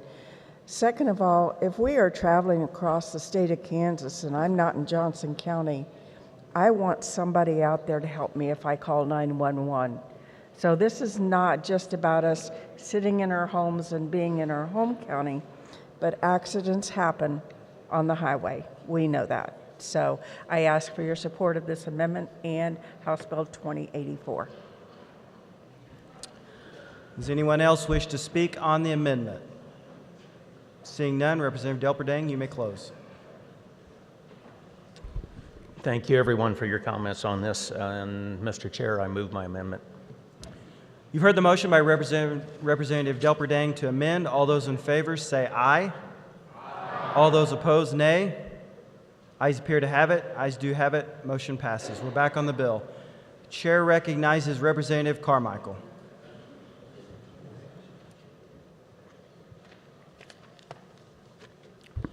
Thank you, Mr. Chairman. I know you're a bit tired of seeing my face here today, but I don't know. I got the ticket to come to the legislature, and I intend to try to legislate a little bit. We have gone down a very expensive road with this 911 dispatch system. I don't think any of us would disagree that we need to have an advanced 911 system with interoperability, with redundancy, that is a 21st century system. We have that now. We have that now at 53 cents per line, or 63 cents per line. 60. Thank you. But 3 is just way too much. We have multiple dispatch locations, PSAPs they call them, over 100 of them now. Some of those PSAPs are averaging 1 or 1.5 calls for assistance per day. But they have these expensive consoles. We give them a stipend for each of these, somewhere in the area of, I believe it's $50,000 at a minimum, and I think this bill may take that now to $60,000, to support someone who is answering 1.5 telephone calls per day. Now, what's really happening here is that we're subsidizing the operations at the sheriff's office, because if you only answer 1.5 calls per day, undoubtedly you're doing some other things there, and we're taxing the people in Wyandotte County, Johnson County, everybody's telephone bill to pay for this. There is coming online, or where they want to move to, is the next generation 911. They explained to us in committee that they want us to be able to send photographs from the calling party to the dispatch center, and that we need to spend an additional 40 cents a line per month so that we can, among other things, send photographs to the dispatcher. Well, we can do that today over the internet if it's really necessary. You know, when the system went down last year, roughly half of these PSAPs went down because a farmer drove a T-post into a fiber optic cable. We were notified through the emergency system in Sedgwick County. Our dispatch didn't go down, but we were notified that it might, but that we've got texting set up, and that, you know, if you can't get a hold of us on the telephone, send us a text message. There's problems with the redundancy of this system. There's problems with the design of this system.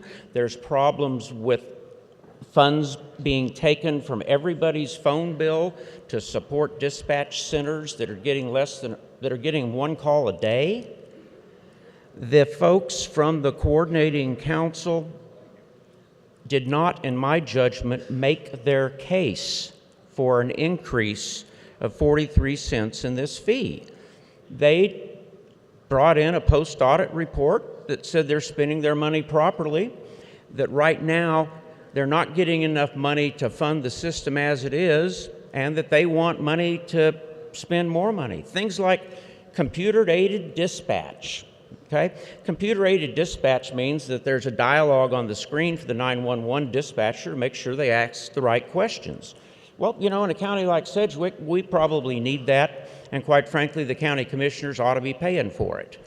But I have a hard time thinking that out at Lakin, that they really need a computerized program to make sure that the dispatcher asks the right questions. Yes, we have a distinguished representative who's once affiliated with the sheriff's office out there, and I don't think he needed a script to figure out a call. All right, I've gone on long enough. We tried to get answers from these people about why they needed so much money. I know this was bipartisan. Myself and a Republican representative asked these people to visit with us, justify it. Why do you need this much money? No response. They believe that because they have the support of Kansas law enforcement, that the Kansas House of Representatives will give them any amount of money that they ask for. I think the legislative post-audit suggests that an increase to roughly 82 cents per line would keep the system going and not necessarily fund all these bells and whistles. I recognize that if we were to cut them back to 82 cents, that they're going to have to probably go to the Senate and make some adjustments, figure out what they really need and what they don't need. But I think it'd be a good idea for us to say enough is enough. This is not a piggy bank. We're not going to give you every dime just because you show up with a letter from law enforcement saying that we ought to nearly double this telephone tax. And that's what it is. It's a telephone tax. So I think we ought to cut them back to about 82 cents to send the message that The amendment is a handwritten amendment, which is short. The clerk's desk. Clerk will read. Page 11, line 22. By striking $1.03 and substituting 82 cents.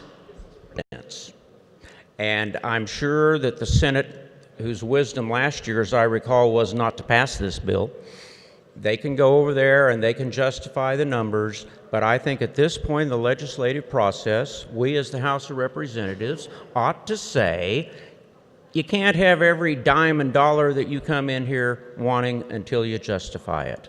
So I suggest that we cut them back to 82 cents and let our distinguished friends over in the Senate listen carefully to their pleas. To speak on the amendment, the chair recognizes Representative Schreiber.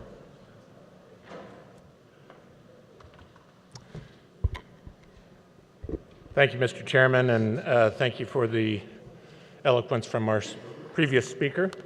Always appreciate his insight. I'm going to oppose the amendment, and he pointed out the presence of the legislative post-audit study that was done last year. In fact, they've done 3 of those studies since 2011, and each time they've come back and said the funding stream, initially it was going to be insufficient, and this latest time in 2018 is basically the reserves and the funding stream are going to be insufficient to complete the next generation 911. So I would support keeping it at $1.03. The 82 cents, I believe, is what he mentioned, yes, in his amendment, was identified in the LPA audit. However, they also identified another 22 cents, I believe it was, to what's called the Deployment and Sustainment Fund, which would continue to be able to deploy and then also maintain, sustain this new system out across the state. So I would oppose this amendment, and I hope that you would also. Thank you. Chair recognizes Representative Delperdang. Thank you, Mr. Chair. I do want to back the words of the previous rep over here. When we talked about the outage, there was an outage not too long ago with the 911 network. Took down 28 PSAPs, I believe.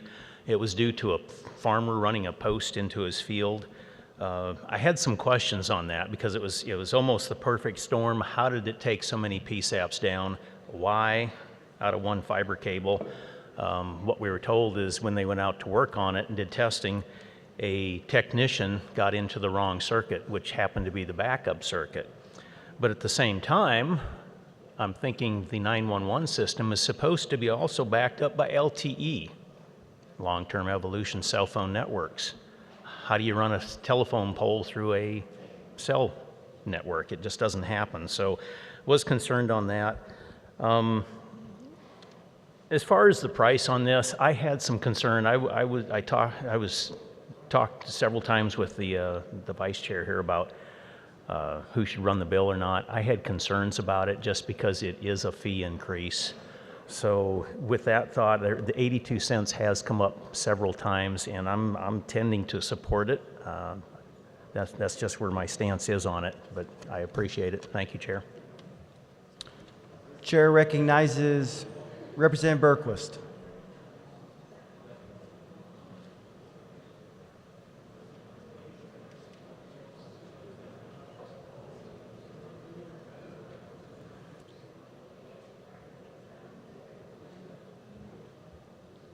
Thank you, Mr. Chair. There is a network across the state that takes care of all of us wherever we are. We have a 911 system to be proud of. It works pretty good, but we're trying to get it to the next generation. And I have no problem in supporting the $1.03, simply because wherever I go in the state, or wherever my wife goes, or wherever my children go, or wherever you go, I want you to be safe and have the same opportunity as you do in a large city. And whether they get a call a day or whether they get 100 calls a day, I believe that we want to have the same safety for that one person as we do for the 100. And therefore, I'll be voting against this amendment. Thank you. Representative Neighbor.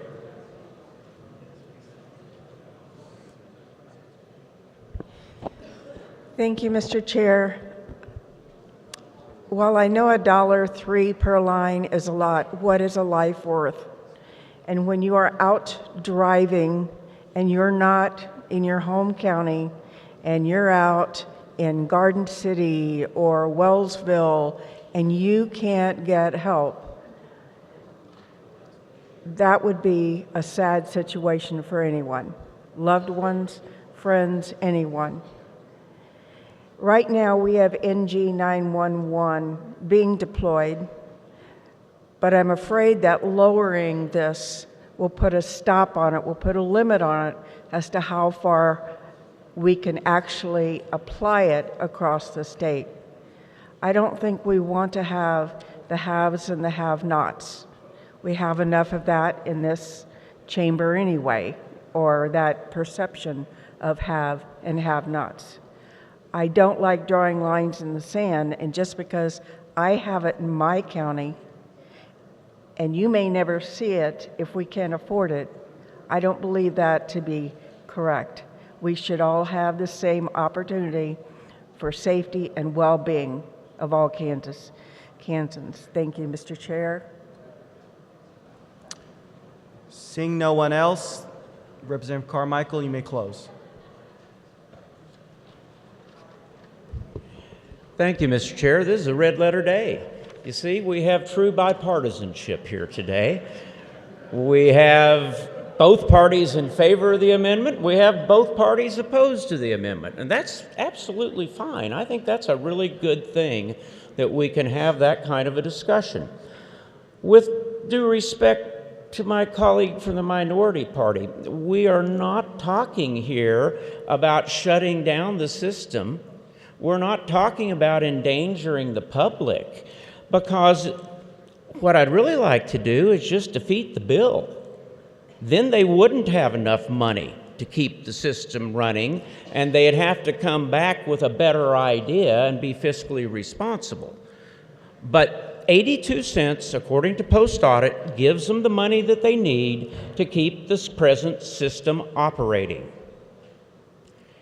If we think we need the Cadillac system so we can send pictures to the dispatch center over this system rather than the internet, well, that's a good policy decision. But you know, I would rather have more fire engines in western Kansas to fight wildfires than I would be able a system that lets me send pictures to the dispatcher. You know, think about it. How do we want to spend people's money? Do we want to have the finest technology which, by the way, doesn't work. Do we want the finest and absolute best dispatch center, but not enough sheriff's officers and firefighters to do anything when the call arrives? I suggest to you, let's just draw a fiscally responsive line, pardon the pun, give them 82 cents instead of their current 60 or 63. If they can come back and justify more, I'm sure our friends in the Senate will happily give it to them, and we'll go to conference committee and we'll make sure that somebody answers the phones. But this is all that they have justified thus far, and so therefore I move my amendment. Sorry. You've heard the motion by Representative Carmichael to amend. All those in favor say aye. Aye. All those opposed, nay. Ayes appear to have it. Division's been called. The clerk will open the roll, and you may vote. Yeah.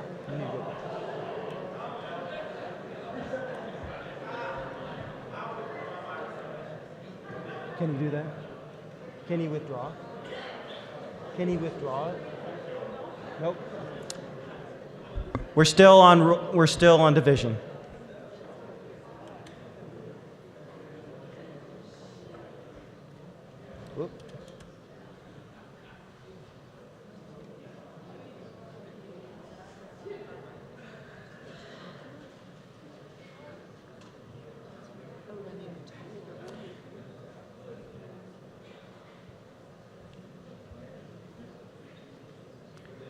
Has everyone had the opportunity to vote?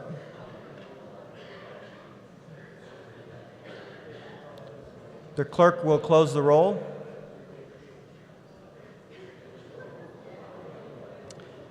Ayes being 64, nays being...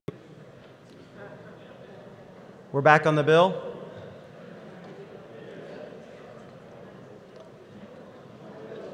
The chair recognizes Representative Schreiber.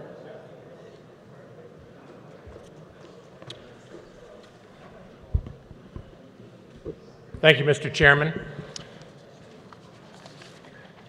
Not sure what to say about the last action, but it is what it is, and we'll move forward as the previous speaker had mentioned with the Senate. Mr. Chairman, when the committee rises in report, I would like to have House Bill 2084 as amended pass favorably by the body. You've heard the motion by Representative Schreiber to report House Bill 2084 favorable. All those in favor say aye. Aye. All those opposed, nay. Ayes appear to have it. Ayes do have it. Motion passes.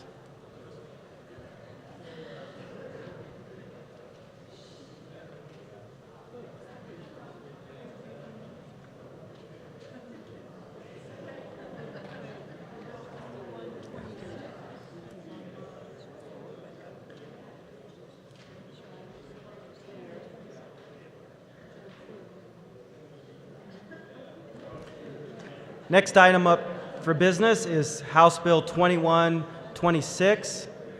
To carry House Bill 2126, Chair recognizes Representative Ehrenkamp.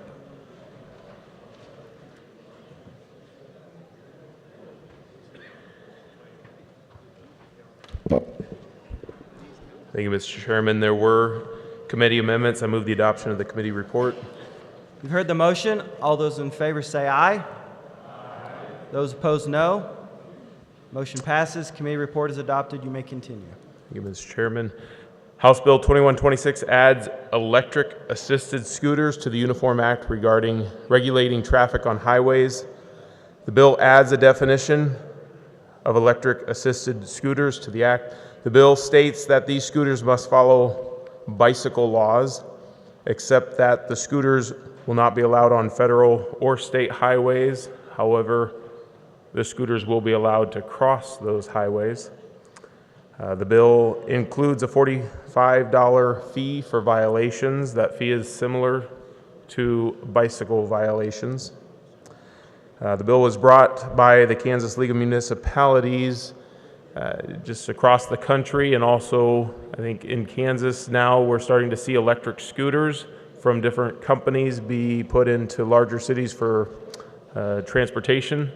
These scooters are for rent. Some of these companies have different policies on how these scooters are used. Some of the larger cities are seeking an opportunity to regulate the use of these scooters in their cities. In the committee, we did amend the bill. The original bill stated that the electric scooters are not allowed until a city adopts an ordinance. The amendment changed the bill to state that electric scooters are allowed. They have to follow the bicycle laws, yet cities can regulate them more if they wish to. With that, Mr. Chairman, happy to stand for questions. Does anyone wish to speak on the bill?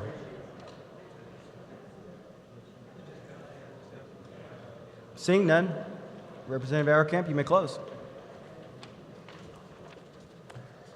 Mr. Chairman, I move that when the committee rises and reports, it reports House Bill 2126 favorably for passage.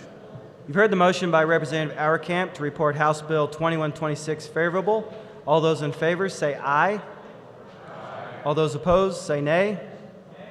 Ayes appear to have it. Ayes do have it. Motion passes.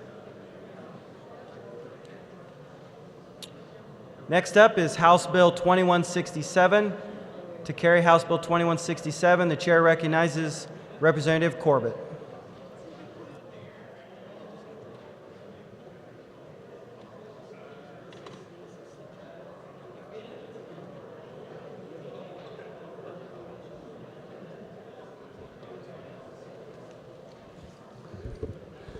Thank you, Mr. Chair.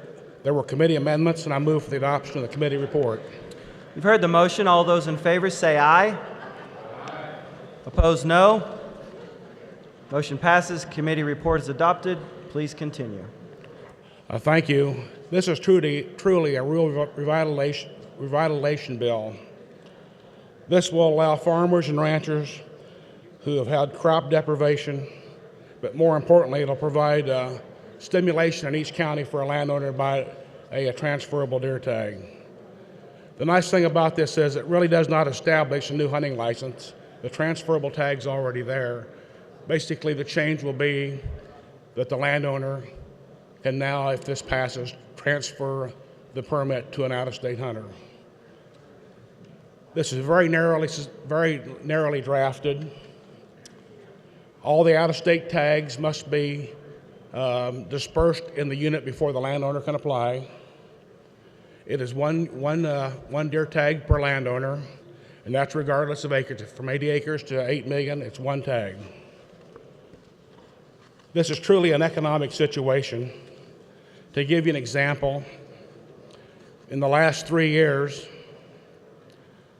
there's been over 4,500 out-of-state deer hunters that were not allowed to come to Kansas. They couldn't get a tag. And to remind you, just because you get a deer tag or a permit doesn't mean you get a deer. It just gives you the opportunity to come to Kansas and hunt. That at $550 per tag, Kansas Wildlife and Parks left about $2.5 million sitting at the gate. They never got it. Next, we move into the tourism part of KWDP. The National Shooting Sports Foundation says that the average out-of-state hunter that comes to Kansas will spend about $1,200 while they're in the state. That's not counting their permit. So in the last 3 years, you take the 4,500 hunters that never got here, or they went to some other state. That's about shy of $5 million that rural Kansas and this state never got. This is has a sunset provision in 2024.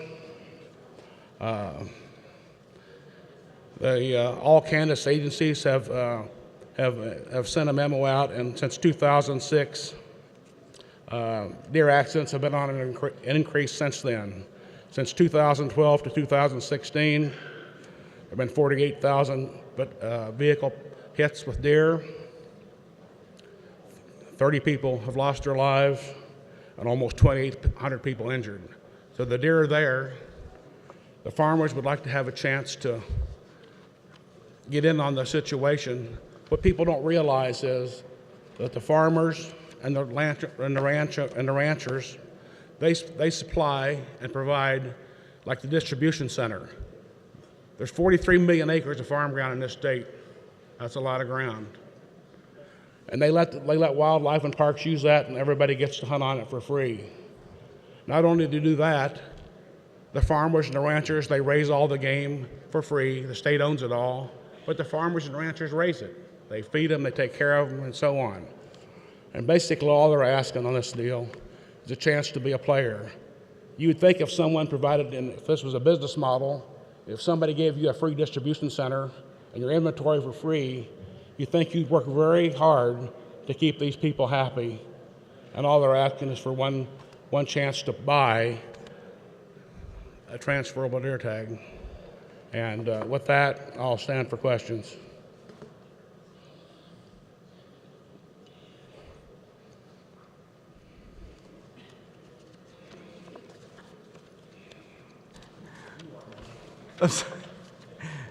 Representative Fraunfelter. You're good. You're good, big guy. Thank you.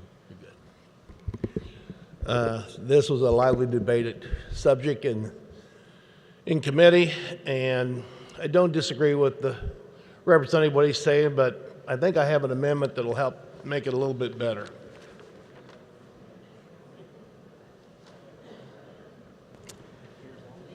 Amendment amendment appears long. Is there an objection to waiving of the amendment? Would you like to explain your amendment? Yes, I would. I'm really only strike on the part on page 4, section 1. What we're going to do, instead of giving out the permits, out-of-state permits first, we're going to allow the in-state permits, the owners and tenants, to get their permits first. Give those out first and make sure they get an adequate share. Then that'll allow the Secretary of Wildlife to do the bargaining at the end. The other out-of-state ones can be bartered off after that. That's all this is doing. Is there for questions? Is there an objection to waiving the reading of the amendment? There is an objection. The clerk will read. Page 1, line 5, before section by inserting new. On page 2, font line 10 by inserting section 2 KSA 2018 sub 32937 is hereby amended to read as follows. A, when used in this section, number 1, landowner means a resident owner of farm or ranch land of 80 acres or more located in the state of Kansas. Number 2, tenant means an individual who is actively engaged in the agricultural operation of 80 acres or more of Kansas farm or ranch land for the purpose of producing agricultural commodities or livestock, and who, A, has a substantial financial investment in the production of agricultural commodities or livestock on such farm or ranch land and the potential to realize substantial financial benefit from such production. Or B, is a bona fide manager having an overall responsibility to direct, supervise, and conduct such agricultural operation and has the potential to realize substantial benefit from such production in the form of salary, shares of such production, or some other economic incentive based upon such production. Evidence of tenancy, if requested, shall be provided to the department and may include, but is not limited to, Natural Resource Conservation Service records, Farm Service Agency records, or written agricultural contract or lease documentation. Number 3, regular season means a statewide big game hunting season authorized annually, which may include one or more seasons restricted to specific types of equipment.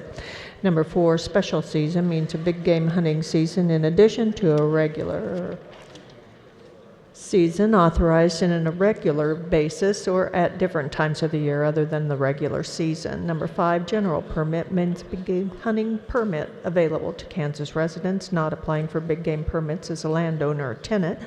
Number 6, non-resident landowner means a non-resident of the state of Kansas who owns farm or ranch land of 80 acres or more which is located in the state of Kansas. Number 7, non-resident permit means a big game hunting permit available to individuals who are not Kansas residents. B, except as otherwise provided by law or rules and regulations of the Secretary and in addition to any other license. The objection is waived. Representative Fraunfelter, would you like to? I talked to the Secretary of Wildlife. He's the one that gave me this amendment. And if we're really interested in controlling the deer population, our in-state permits to our landowners and our tenants, they do that. Because when they hunt, they don't care really about the rack as much as they do about hitting a deer. To limit that, they don't care if they hit a doe or not. They don't need a rack. They're going to take the meat, process it, and use it. So, unfortunately, the way you slow the growth down, you have to take the doe out. So, I'll stand for questions.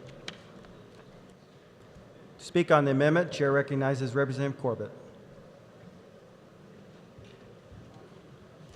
Representative, I have a question for you. Sort of figured that. So the numbers that I've heard and received from Wildlife and Parks is that currently there are resident deer permits that are left over every season, that they're there now and they're not utilizing what they have now. They didn't say that to me. I didn't hear that. The other situation that I see in this, it does not even address the out-of-state situation. And one of the problems on this was, back when this all started, Kansas was the 50th state to allow out-of-state deer hunting. Fifth. We were the fifth. Not the 50th, we were the fifth. We were the 50th. Anyway, it got to the point that all the other states surrounding us said to Kansas, if you don't allow us to come hunt your deer or your whatever, you will not be allowed to come to our state. And that finally put the crack in the wedge. This doesn't affect anything. As I told you on the vehicle reports, there's plenty of deer, and there was plenty of resident tags normally left over every year. We need more resident hunters. There's permits there for them to have them. This bill is not to stifle resident hunting. And on the other hand, it's really there to promote two things. It opens up more ground for people to hunt, for their families. It opens up ground that is currently private that might be now people can go on. And the Wildlife and Parks will not have to pay a dime to make this work. Thank you. Well, I'm confused now because if the permits that are let to the landowners and tenants are some left over, if you give them out first, that means there's more permits to auction off at the end. So I'm not following that thinking on that. There'll be more permits to be allotted out if this works the way I'm doing it. If you give out the permits prior to, and they don't use them all, that means there's more to auction off. I don't know. Well, I thought the numbers played out for themselves there because, as he said, we don't use all our permits for our landowners and that. If they're not all used, they're sitting there because they usually auction off to out of state first. If there's permits left over, they'll be able to use them to auction off and bring hunters into our state, which is economic development. I'll stand for more questions. Anyone else wish to speak on the amendment? Representative Corbett for a second time. I will not be supporting this amendment. There's already plenty of deer permits for residents to have now. In fact, there's some that are always left over. And this doesn't really solve any of the problems we have here. There's plenty of deer. The department already has a formula for handling both resident and non-resident deer tags. And all we're asking in this bill is to let the landowner who normally gets his tag to either keep it or transfer it. So I will not be supporting this bill. Thank you. This amendment. Does anyone else wish to speak on the amendment? Seeing none, Representative Fraunfelter, you may close. Well, after talking to the Department of Wildlife, the Secretary, we talked about this amendment. He thought it'd be a good one. Now, if we're trying to promote economic development, one of the things we did, we used to give out the deer permits first to the out-of-state, then the landlords and the tenants. There were deer permits left over. This way, they do it first. He has to count what he has. Now he has the number he can lot out for the lottery. I think it's a win-win, but I'll leave it up to the body, and I move my amendment. You've heard the motion by Representative Fraunfelter to amend. All those in favor, say aye. Aye. All those opposed, nay. No. Noes appear to have it. Noes do have it. Motion fails. We're back on the bill. Chair recognizes Representative Clark.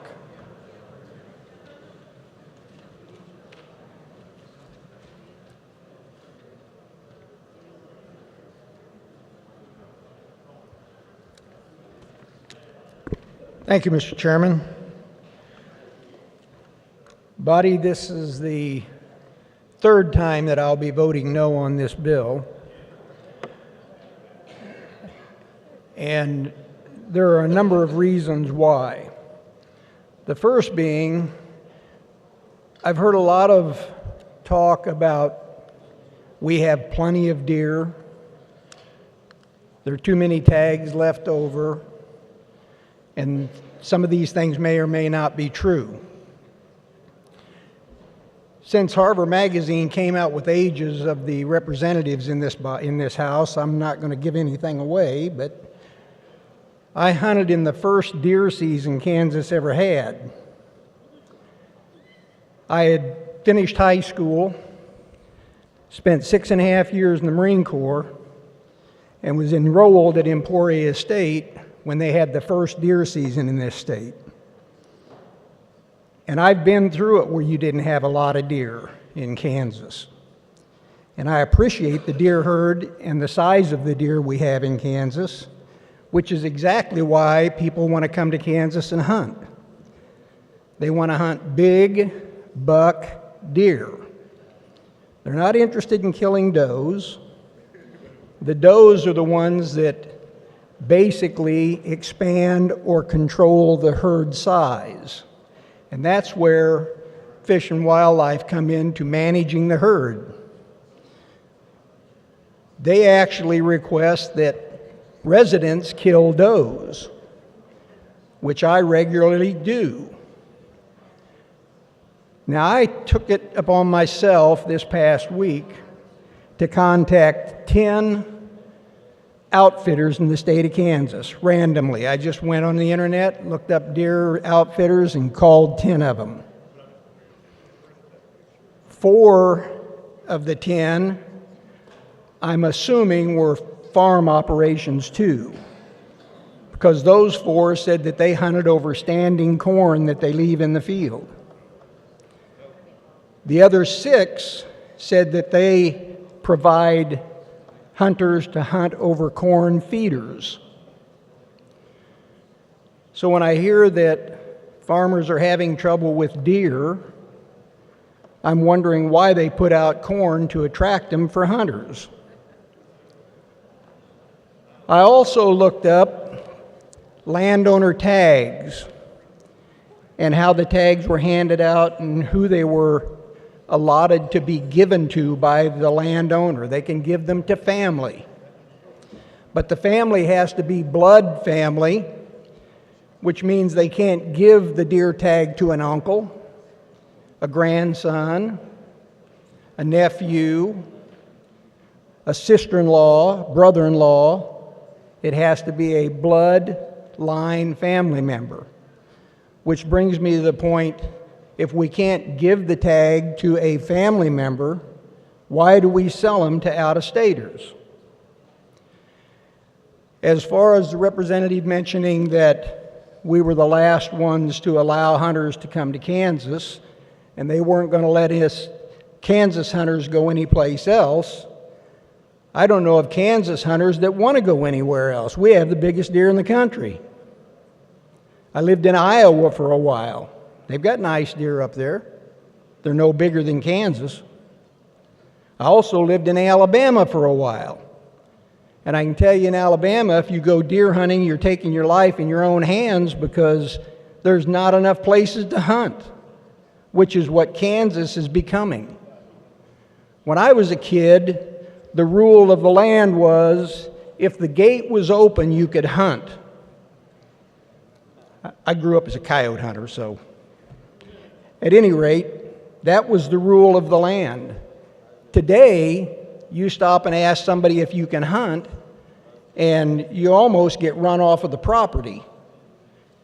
There are a lot of reasons for this. I'm not saying that every hunter is a courtesy hunter. There's some bad apples out there. The last thing I'm going to mention is when I lived in Alabama, I knew a guy that, well, I was a good friend of this person. He was in my hunting lease in Alabama, because that's the only way you can hunt in Alabama. But he asked me that when we first met, do you know any places where I can hunt quail in Kansas? And I said, well, I know a lot of people up there, but I'm not too sure that they would let you hunt. And he said, well, you know, a friend of mine and I go to Kansas every year. We take 10 dogs. We use 2 dogs a day. We stay for 2 weeks, and we get our limit every day. And I said, well, how do you get away? Well, we give the quail away so we don't have a bag limit.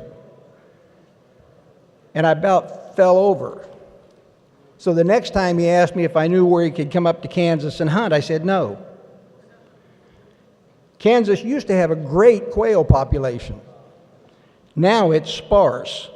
I see quail when I'm hunting deer and turkey, and I don't tell anybody because I don't want them going out and killing those quail. And that's what's coming down the line for Kansas with their deer herd if we allow this bill to go through this body. I don't come up here very often, and I don't get very passionate about some of the bills that go through, but this one concerns me.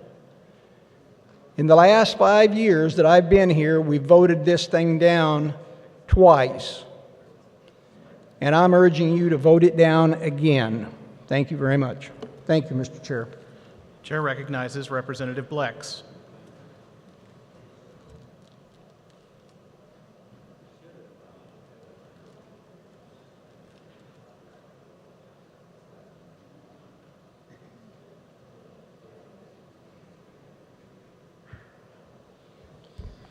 Thank you, Mr. Chair.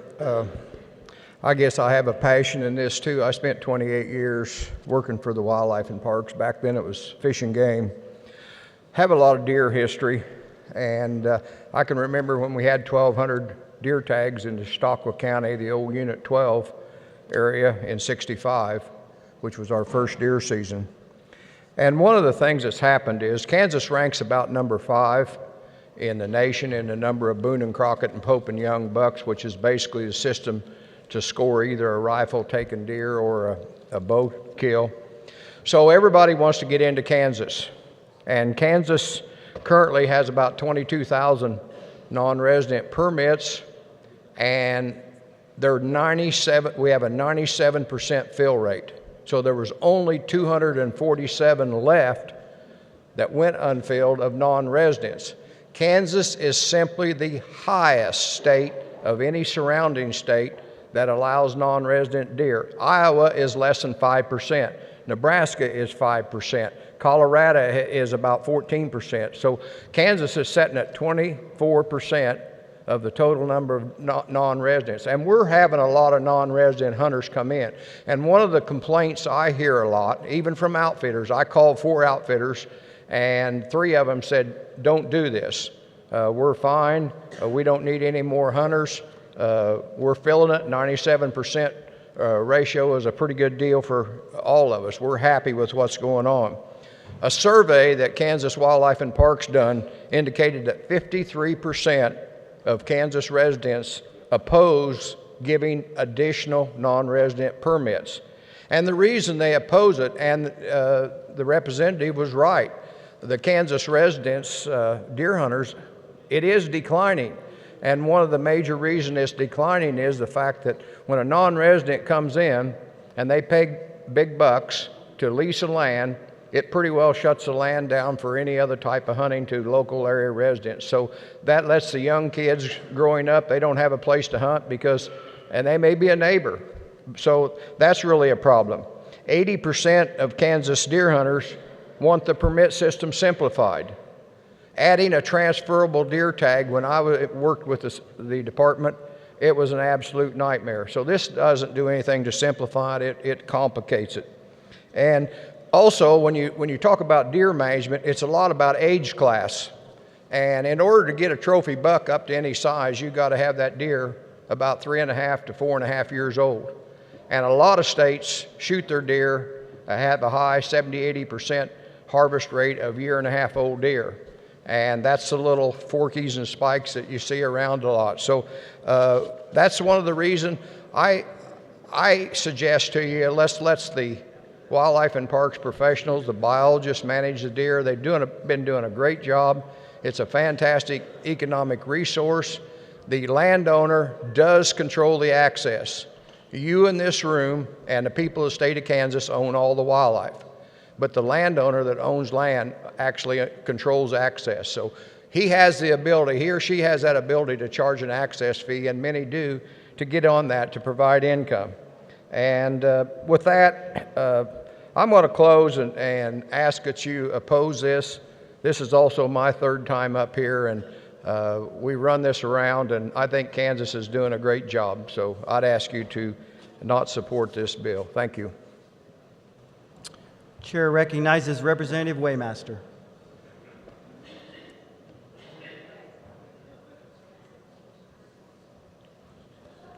Thank you, Mr. Chairman. Actually, I have a question for the carrier of the bill. Thank you. In the handout that was left on our desk this morning, I'm referring to page 2, that's at the top is titled Kansas Rural Revitalization. And on item number 3, it says only one transferable permit per landowner. For example, 80 or 8 million acres, one permit. So by reading that, that means if you own 80 acres or more, you only get one permit that can be transferred, correct? Correct. It's not proportionate to the amount of acres that you own. No, sir. Is there a particular reason why? We tried to narrow for the people, we've narrowed this bill down to be pretty simple. One permit, regardless of acres. It's not a new permit. There's not any even new permits or licenses going to be issued. Basically, the landowner currently can buy a hunt-your-own land deer tag. If he does that, if this passes, he has the option then to either hunt the deer himself or herself, or transfer it, pay a transfer fee to an out-of-state hunter. So we've tried to keep this very narrow, very clean, one permit, and it would be nice. I know people who especially in the western part of the state, that have 20,000 or 30,000 acres. They would like to see more, but this is just as simple as I can make it. Well, and that's what I was kind of alluding to. I mean, my father owns quite a bit of acreage, and it's all over in 2 counties, so it varies as far as the topography, and the northern part of Russell County is different than the southern, and Barton County is different than Russell County, and we sit there and talk about this will help with crop deprivation and also promote rural revitalization. I think if we want to talk about that, we would be proportionate to one permit per 80 acres. And I think it would be more fair as opposed to one person who owns 80 acres and another individual who owns 4,000 acres, but yet they only get one permit, the same as the one that owns an 80. And probably you've got a very good point there. I'm not sure that, I mean, it's the will of the body, but I think this is on a 5-year sunset program. I think that people are going to see that this doesn't increase any tags. It just relocates the ones that the landowner can move it. But I mean, do you have an amendment? Is that what you're wanting? No, to do? I don't have an amendment. I'm just having a conversation about exactly what but I think I don't have a gray envelope with me right now. So, but that's a good point. I mean, people who have large pieces of ground, they feed them. You pay lots of taxes. One of the guys called me last night. He says, I have about 1,900 acres I farm. I just got my property evaluation in the mail. Went up 85,000. Same dirt I had last year.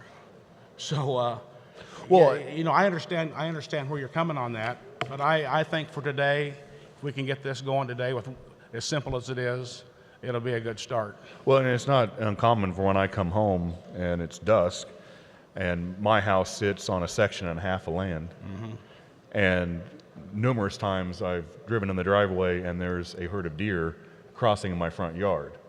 And I just think that it needs to be more proportionate, that it be by each 80 as opposed to the total amount of land that you own. And probably the secretary would have, he probably has the authority to up that if you'd like to. And I'd be happy if you would. Okay, next question.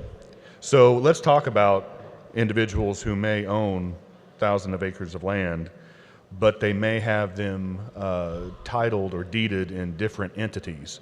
So in this bill, for the first 80 to qualify for a permit, would that, let's say a landowner has some land in his own personal name, some land in a trust, some land in a, let's say in a corporation. So would each entity then qualify for a permit? It possibly could. The gist of this is one permit per landowner. And if a landowner has probably more than 80 acres in different areas and you have different landowners on each deed, that would probably open the gate. So if they have, let's say, land personally in their name, and then also land in Trust A, and then in Trust B, and Trust C, you could have 4 permits that are transferred. Possibly. I'm not familiar with that, but the majority of these people in this state are just going to be one landowner. There may not be as many people that you're talking about, but if it is, it's just that simple. Every landowner gets 1 permit with that. Okay, thank you. I just kind of wanted to bring this forward that, as the carrier mentioned, in the western part of the state, you have individuals that own quite a bit of land. And for have it being limited to basically a qualifying for 80 acres for 1 permit, to me there is an unfairness to an individual that owns 8,000 acres. They should be entitled to have more permits that they can transfer over. I think in the questioning that I was asking in regards to the different entities, a trust is considered basically an entity or an individual. And so I think the carrier did kind of answer it, that trust, whether or not that can be transferred, as well as if the individual happens to have the land in their own name. So with that, thank you, Mr. Chairman. Chair recognizes Body, I have also been up here last 2 years on this bill, and I'm going to push against the bill again. Every year they change it a little bit to try and sweeten the deal.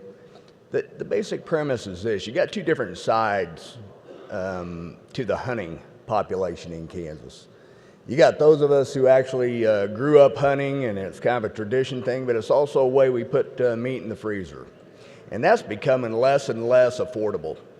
And it's also becoming more of a problem to try and find a place to hunt. If you just want to go out and hunt rabbits or quail or whatever, let alone deer. I can tell you in my county as a deputy sheriff, we're a rural county, and I deal a lot with out-of-state hunters. Not always in a negative way, but I'm going to tell you, trying to give them the regulations and tell them what's going on, but also getting calls on them being on the wrong side of the fence. That's not the issue that I have with this bill. The issue that I have is it doesn't fix a problem. Regardless of what they tell you, there are plenty of out-of-state hunters who have plenty of land to hunt. I see the signs on the fences, say Dragon Slayer Hunts or whatever it is, that basically, that's the true name of a company, because they know Kansas has those dragons, has those big old deer. But as they've told you, if you start allowing more people to come in here and just hunt those, we're going to lose genetics. We're going to lose that revenue that we're gaining every year in this state through out-of-state hunters. It has been managed well. The proof of that is that we are attractive to those folks. Let's leave it alone. And the other part is, and I'll just reiterate this and then I'll walk away. This does not control the deer that are running into your cars. And yes, they're running into your cars. You're not running into them. I know that. I work the accidents. But it doesn't help that. You got to take care of the does if you want to drop that population. So that's all I have to say, and I'll be voting against this. Chair recognizes Representative Timish.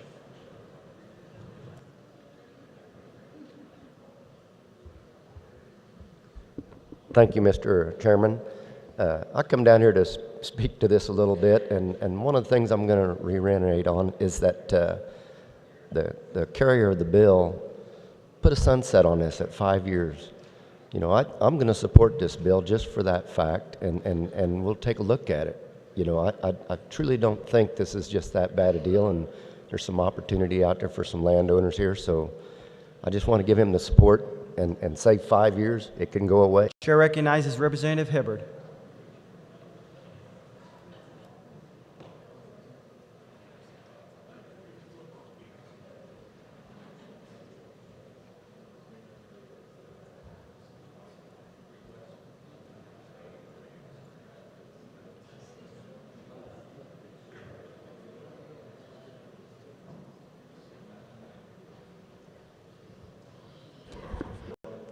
Sometimes in favor of what the bill looked like, sometimes opposed. One of the main topics I wanted to bring out was just mentioned by the previous speaker. This does have a sunset. When we talk about rural revitalization in my area, the hotels and the motels in Fredonia, Eureka, Yates Center, and Neodesha are full 3 times a year. Number one is when they have the once a year blowout wedding in the community. The other 2 is the second week of November during the rut when the and the carrier of the bill mentioned this to a point. We're losing right now 1,500 people who'd like to come to Kansas and hunt every year. And the figures he had and the figures I have is that those people drop in this state, some of them directly to wildlife and parks, some to local growth, $1,000 for that hunting trip. And if you figure that times 1,500, that's $6 million a year that we're leaving on the table. I think this bill's been narrowed down enough that it is real lucrative, and it certainly has my support. Thank you. Chair recognizes Representative Johnson. Thank you, Mr. Chair. I agree with a lot of the things that have been said. I don't know what to hit a lot harder. I know this is an issue that gets passions up a lot on both sides, and I'm glad to have dear friends on both sides of the issue. But thanks, yeah, pretty hilarious. Actually, as I opened up my email this morning, there was one from Roll Call that went through things including this issue, and I was surprised to learn that nationally the outdoor enthusiast business is 2.2% of U.S. GDP, and it's one of the few areas that's growing slightly faster than the average. So there is an economic piece that has been talked about. As a landowner, if someone wants to hunt on my land, and I don't remember the open gate rule. I know when I was growing up, if there was a gate that was open, I was usually in trouble. On that, if somebody asks for permission, I'm likely to work with them and grant it. I have had people come in from out of state to help work on the farm and to hunt at different times. They'd sometimes come for as long as 2 weeks. In the lottery system, there were 2 years that they did get a permit in the lottery, and they did come and hunt. Now, I discovered a couple of things. My out-of-state friends had a handicap of not knowing the land, as well as my local neighbors who knew generally where things went. They didn't happen to get a buck. They got a doe 1 year was the experience that they had had. Again, I think that the landowner opportunity to have some control of that right is useful. And to the previous speaker's comment, I think this one boiled it down pretty well to be 1 permit per landowner with a 5-year sunset. In talking with some of the folks from the department who had concerns of how things had gotten maybe out of control in the past, I think limiting the amount that are out there should give us a chance to measure it through that sunset and see how this can actually work. So thank you for the chance. Seeing none, Representative Corbett, you may close.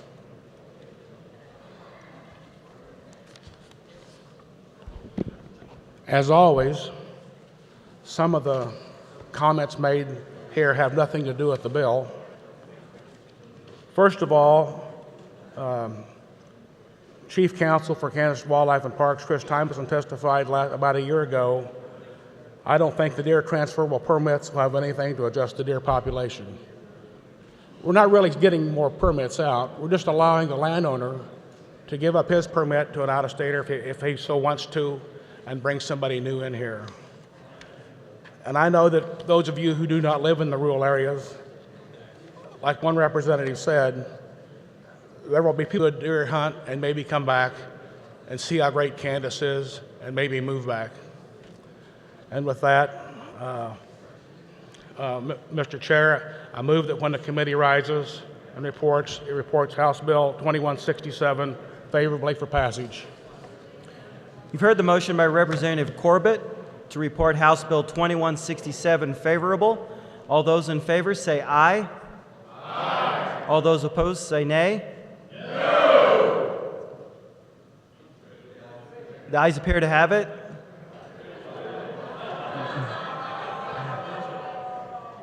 The ayes, division. Division's been called. The clerk will open the roll, and you may vote.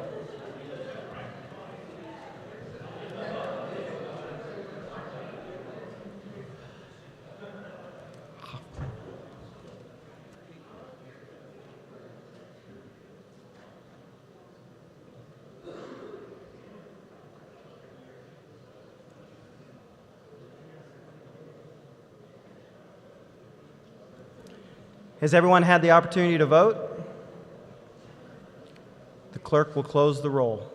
Nays being 60, the motion passes. That concludes general orders. Chair recognizes the Majority Leader. Thank you, Mr. Chairman. I move we rise and report. You've heard the motion to rise and report. All those in favor say aye. Opposed, no. Motion passes.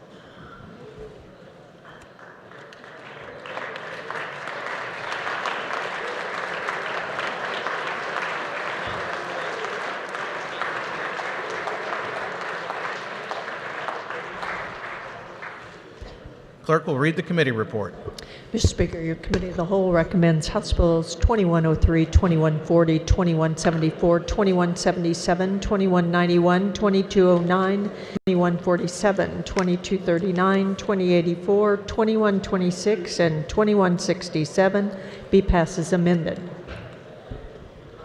Speaker recognizes Representative Hoffman for a motion to adopt the Committee of the Whole report. Thank you, Mr. Speaker. I move the adoption of the Committee of the Whole report. You've heard the motion to adopt the committee report. All in favor signify by saying aye. Aye. Opposed, no. The ayes have it. The committee report is adopted. Committee on Insurance recommends House Bill 2054 be amended. The bill be passed as amended. Committee on Children and Seniors recommends House Bill 2228 be amended. The bill be passed as amended.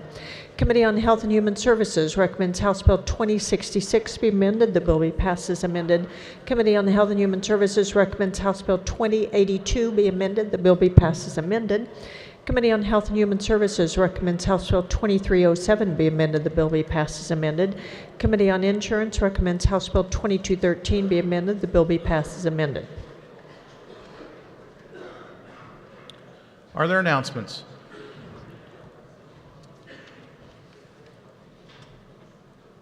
Immediately following recess, Mr. Speaker, I move the House recess until 1:30 p.m. You've heard the motion to recess. All in favor say aye. Opposed, no. The ayes have it. The House is in recess until 1:30 today.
The House will come to order.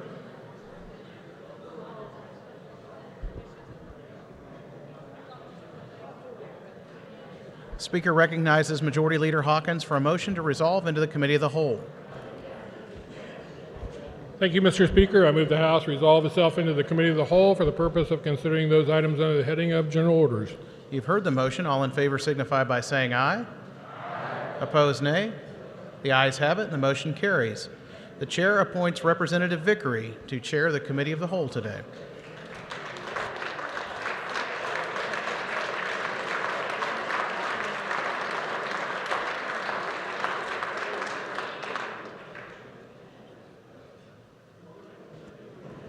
Good afternoon. The first order of business, Chair recognizes Representative Rajes to carry House Bill 2168.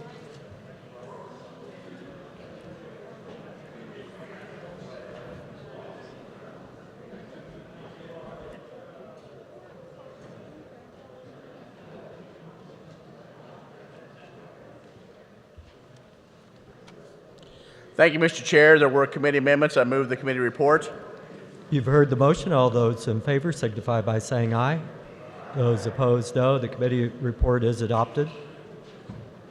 Mr. Chairman, House Bill 2168 authorizes the Board of Regents to sell and convey certain real property in 4 counties around the great state of Kansas on the behalf of Kansas State and the University of Kansas. What started out as 3 bills has been combined into one. This authorizes the sale of 2 properties on behalf of K-State in Cherokee and Riley counties. The Cherokee County property is a pecan experiment field that was deeded to K-State in 1962. In the last couple of years, all the faculty and support personnel assigned to the experiment field staff have now retired. And then in Manhattan, the Riley County property is on the North Campus corridor of the campus next to an acreage owned by the K-State Foundation, which, if purchased by them, would most likely be used as part of a master plan to create a space of over 5,000 industry partners. Also, this bill authorizes the sale of Old Father Studios in Douglas County. It is previously used by Film and Media Studies, and the building is in poor condition, and with the cost of renewal nearly half the replacement value of the building, the sale would remove a fiscal liability on that property. And also, this bill will authorize the sale of the original gym on the grounds of the K-State Polytech campus in Saline County. With that, I stand for questions. Chair recognizes Representative Wolf Moore.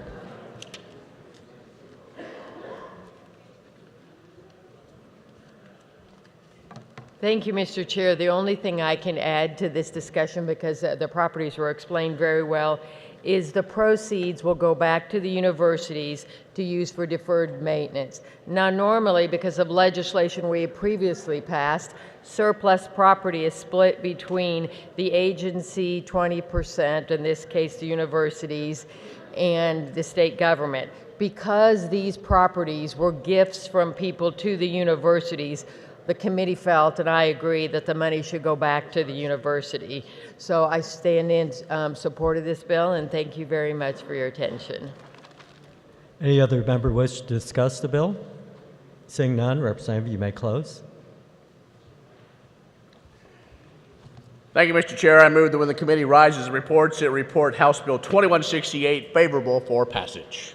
You've heard the motion. All those in favor signify by saying aye. Those opposed, no. The ayes have it. The bill is passed. Chair recognizes Majority Leader Hawkins. Thank you, Mr. Chair. In accordance with House Rule 1903, I move House Bill 2173, appearing under that order of business general orders, be passed over and retain a place on the calendar. You've heard the motion. All those in favor signify by saying aye. Aye. Those opposed, no. The motion is passed. I believe the ayes have it. The ayes do have it. The next order of business, Chair recognizes Representative Ralph to carry House Bill 2178.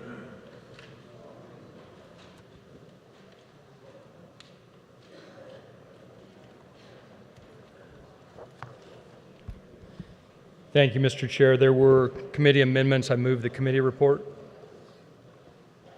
You've heard the motion. All those in favor signify by saying aye. Those opposed, no. Motion's adopted. Thank you, Mr. Chair. House Bill 2178 makes amendments to the Underground Utility Damage Prevention Act. It's the acronym of CUDPA. Just as a brief bit of background, that particular act imposes requirements upon digging for utilities. This has to do with when folks call into the one-call system in order to have the underground facilities located for any excavation that's going on. This past year, the Kansas Corporation Commission issued a decision through one of their docket numbers that would have changed some of the history behind this particular legislation and the responsibilities of electric facility providers in terms of providing or identifying and locating their facilities. If this particular legislation is not implemented, then as of April of this year, that ruling from their docket would take effect, and going forward, we would have a change in the legal responsibilities of the electric providers in terms of their liabilities of locating electric facilities. What this does is if you call in, they come out to identify and locate the electric facilities, and if this docket decision goes into place, then the electric providers would have a responsibility of locating those lines all the way up to either a building or a home. But these actually focus on commercial facilities, but would go past that point where what they have called a line of demarcation, and that's where the electricity passes into the hands of the consumer. So in this particular instance, the amendments that are being proposed here to the Underground Facilities Act would allow for the electric provider to be responsible to locate those facilities up to that point of demarcation. This relieves them from attempting or having to locate electric facilities that lie on a property owner's land that the electric provider may not know where those are and where they're located, and would expand some liability that hasn't historically been located with them. So at this point, I'll stand for questions at this time, Mr. Chair. Chair recognizes Representative Carmichael. Thank you, Mr. Chairman. I think I'm about done today.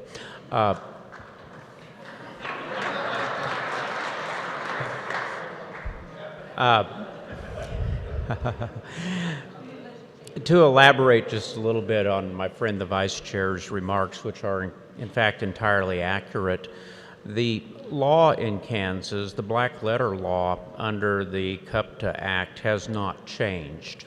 What changed was the KCC took a look at that black letter law, and the KCC staff at least interpreted it differently than it has been interpreted certainly by the electric utilities previously. I tend to lean toward the KCC's interpretation as a matter of law. I think they were probably right. On the other hand, the practicalities described by the electric utilities are that were we to leave the KCC order in place, it would substantially change the status quo and the expectations of the electric utility companies, contractors who do underground work, and probably most important, the members, the customers of the utility. And after a lot of discussion and a lot of thought, and my compliments to the chair and the vice chair for trying to get the parties together, we weren't able to reach a resolution. And so in this circumstance, I will defer to the collective wisdom of the committee, who thought we should statutorily reverse the determination of the KCC and return to what was the status quo. And in order to do that, we need to modify the statute. So I'll be voting yes on HB 2178. Thank you, Mr. Chair. Chair recognizes Representative Keither.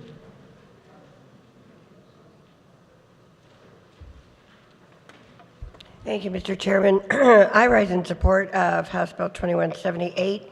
The KCC determination upsets 25 years of law that has been practiced very, very easily and nicely and concerns that this bill brings to me is that it puts the utilities in a position to be considered whether or not they're trespassing on private property and what happens when they're caught trespassing or charged with trespassing. They don't know where the lines are because they didn't build them, and it's not theirs. So it seems pretty forthright to me that this is not a good, this bill needs to go forward. So I will rise in support of House Bill 2178 and ask that you do too. Thank you, Mr. Chairman. Further discussion? Seeing none, Representative Ralph, you can close. Mr. Chair, I would close with with noting for the body that multiple electric providers obviously testified as proponents of this bill.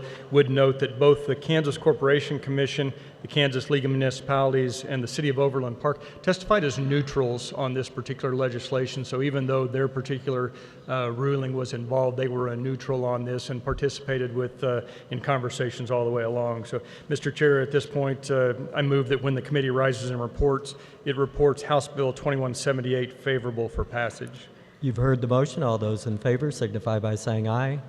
Aye. Those opposed, no. The ayes have it. The motion passes. Next order of business is House Bill 2198. Chair recognizes Representative Lynn. 2185, Representative Warren.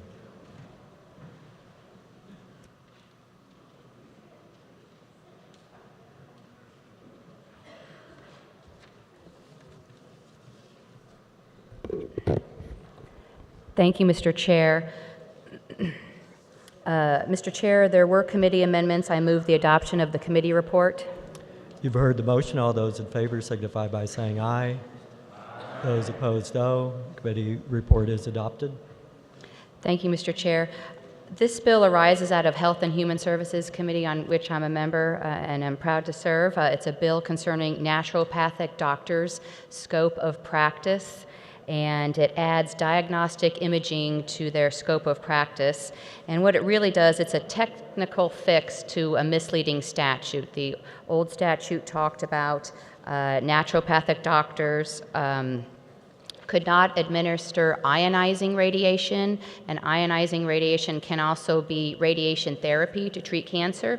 This bill clarifies that they are allowed to continue in their current practice of ordering x-rays, mammograms, bone density tests, echocardiograms, MRIs, those sorts of things. The bill does require that they don't interpret those results, that a properly licensed physician in those areas would interpret the results of the test.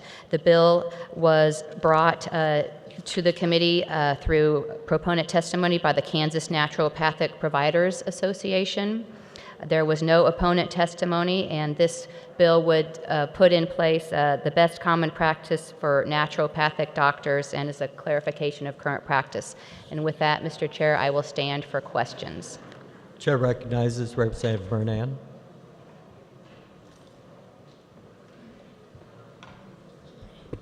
Thank you, Mr. Chair. The previous speaker did an excellent job of explaining this very simple bill that will help out a lot of our providers here in the state of Kansas. I will be supporting it and hope you will too. Thanks. Further discussion? Seeing none, Representative, you may close.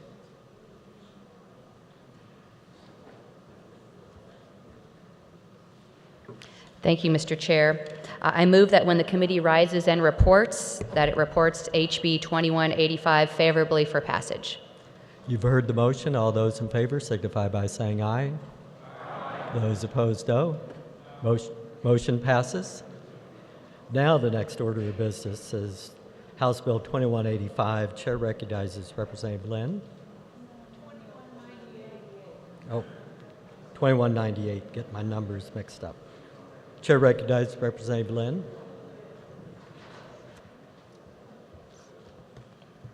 Thank you, Mr. Chair. House Bill 2198 would allow the use of expedited partner therapy, or EPT, to treat a sexually transmitted disease. So this bill will enable physicians who have a patient with a commonly sexually transmitted disease, specifically chlamydia, to treat both their patient and the patient's partner. The partner would not then need to be seen by a physician to receive treatment. So EPT has become standard of care in 43 other states. In testimony, the KDHE specified that EPT would only apply to chlamydia STD.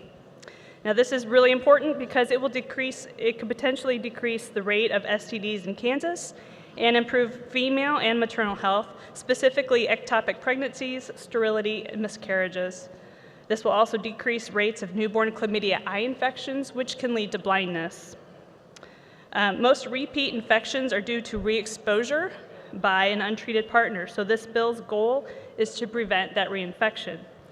The use of EPT in 43 states over the past decade with no major adverse events occurring further demonstrates the safety and efficacy of the treatment. And with that, I'll stand for questions. Discussion on the bill. Chair recognizes Representative Murnan. Thank you, Mr. Chair. The previous speaker did an excellent job of speaking on a subject that I bet she never thought she was going to speak on when she was out knocking doors. This is a step towards good public health.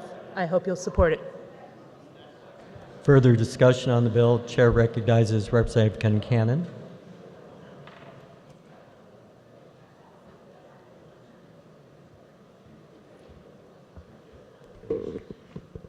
Thank you, Mr. Chair. Could I ask a question? You don't have to be scared. So, listening to your summary of it, this bill only includes chlamydia? That is correct. Since you were chosen to carry this, I'm assuming you're an expert on this subject, and I am not an expert on STDs, although I have had classes in them. Thank you. sorry, I made an assumption there. How do you pronounce this? Papillomavirus. Yeah, I think I said that right. Papillomavirus. Thank you. We've also got genital herpes, HIV, gonorrhea, syphilis. Are these all things that could be amended in? Right now, rules and regulations are going to just make sure it's just for chlamydia, although if treatment changes, they would like to leave that open for the future. Sorry. Currently, it's just for chlamydia. If treatment does become something where it's something that the physician can prescribe easily, then those might someday be included, but currently, no. Okay.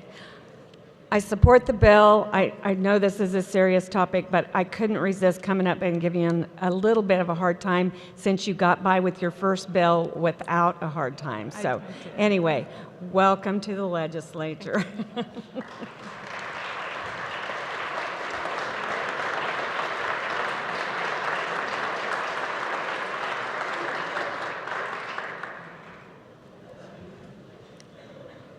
Seeing no further discussion on the bill, Representative Lynn, you may close.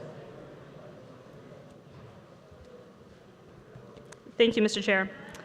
Mr. Chair, I move that when the committee rises and reports, it report House Bill 2198 favorably for passage. You've heard the motion. All those in favor say aye. Those opposed say no. The ayes have it. The motion is passed. For the next order of business, Chair recognizes Representative Cox to carry House Bill 2214. Thank you, Mr. Chairman. There were committee amendments, and I move the adoption of the committee report. You've heard the motion. All those in favor signify by saying aye. Those opposed, no. Committee report is adopted. Thank you, Mr. Chairman. HB 2214 would amend the definition of a school bus in the motor fuel tax law to remove requirement for the vehicle to be designed for carrying 10 or more passengers. So what we realized at some point is that for school buses are exempt from paying the motor fuels tax, like most public entities are exempt from sales tax. But there was specific criteria in here that how it defined a school bus as 10 or more. Problematically, a lot of our smaller schools, or especially rural communities, they don't need a school bus 10 or more. They may have smaller passenger vans or vehicles. And so they would have to have paid this motor fuel tax. So it was unfair. So this is designed to make sure we're treating it equally. included in the language is that the school bus has to be used for the purpose of transporting students to a school event, to school, or some related activity. Additionally, there was one amendment on it that clarified, because it does include the language, the vehicle may be owned or operated by the school district or privately owned and contracted, leased, or hired by a school district or nonprofit school. We wanted to clarify because there are districts that potentially provide vehicles for their administrators due to excess travel, that they are not exempt, that they still have to pay motor fuel tax. This is solely for the purpose of transporting students. And with that, I stand for questions. Questions? Chair recognizes Representative Helgerson. If the carrier of the amendment would stand for a couple questions. This does have to deal with schools, is that correct? Correct. And transportation? Correct. Okay, thank you.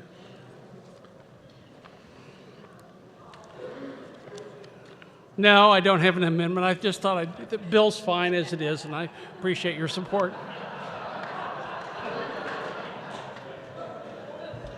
Further questions on the bill? Seeing none, Representative Cox, you may close. Thank you, Mr. Chairman. I also do not believe it is germane to Medicaid, but Mr. Chair, I move that when the committee rises and reports, it reports HB 2214 favorably for passage. You've heard the motion. All those in favor signify by saying aye. Those opposed, no. Motion passes. Next order of business, House Bill 2225. Chair recognizes Representative Pittman. Thank you, Mr. Chair. There were no amendments. So, colleagues, you've heard of Senate Bill 22, our bill on tax reform. I like to call this bill HB 2225, Tax Reform.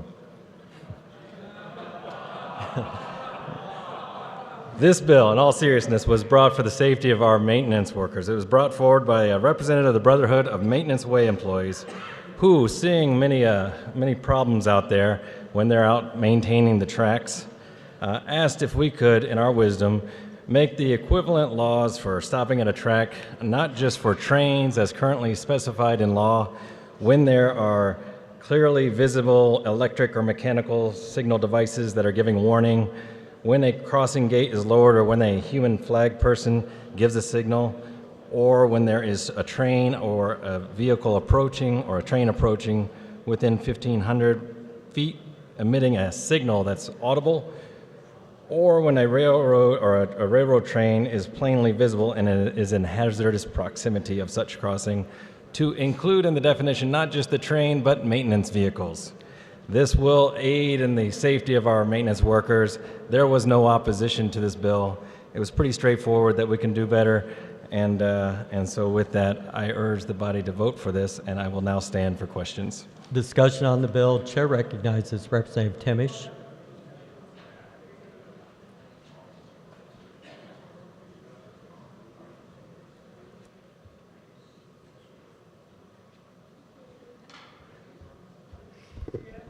Thank you, Mr. Chairman, and I just wanted to come up and say the bill presenter did a good job explaining the bill, and it's a good bill. It needs to be looked at and moved forward, so I ask for your support. Thank you. Further discussion? Seeing none, Representative, you may close. Thank you, Mr. Chair. Now, given that this is my first bill to carry in my 2.5 years here, I would urge this committee, move this committee, that when it rises and reports in all its wisdom, that it reports HB 2225 favorable for passage. You've heard the motion. All those in favor signify by saying aye. Those opposed, no. The motion passes.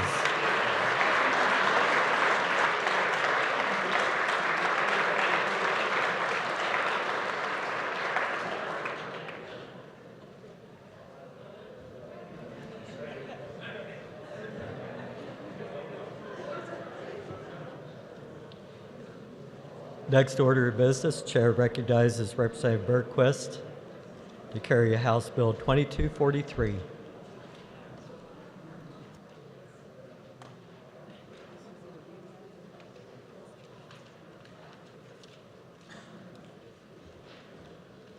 Thank you, Mr. Chairman. House Bill 2243 was heard in Judiciary, and there were amendments. I move the committee report. You've heard the motion. All those in favor signify by saying aye. Those opposed, no. Committee report is adopted. What House Bill 2243 does is it amends the Charitable Organizations and Solicitations Act to exempt it from registration requirement any charitable organization that is an animal shelter licensed pursuant to the Kansas Pet Animal Act. A representative of the Prairie Paws Animal Shelter testified in support of the bill, stating that the value of in-kind gifts, such as dog food and other items, and including volunteer hours, can put the shelters over the minimum donation threshold for annual audit requirements. The annual audit is the greatest concern for them because it can be thousands of dollars just accounting for all that was donated, both money and in-kind gifts. This act follows a number of others over the past few years that have asked for and received exemptions from this requirement for audit report.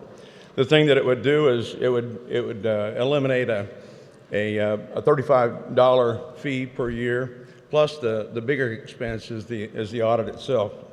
Secretary of State identified that approximately 75 registered charitable organizations that meet this definition of the animal shelter would therefore be exempt by this from this registration requirement.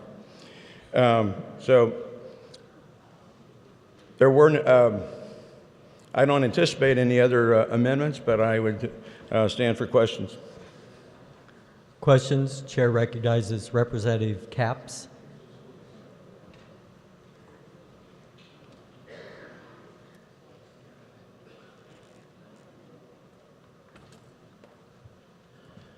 Thank you, Mr. Chair.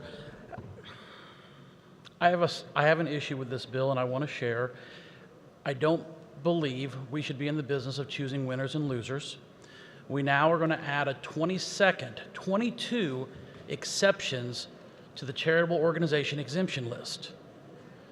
And while the organization in question in this bill is a very noble one that I think many of us could support, the question becomes why them over all the other charitable organizations throughout our state who are doing hard work and also have the same financial burdens, audit regulations that these organizations that are seeking exemptions are looking for. For that reason, I will not support this bill, and I hope that you'll join me in that. Thank you. Further discussion? Chair recognizes Representative Carmichael.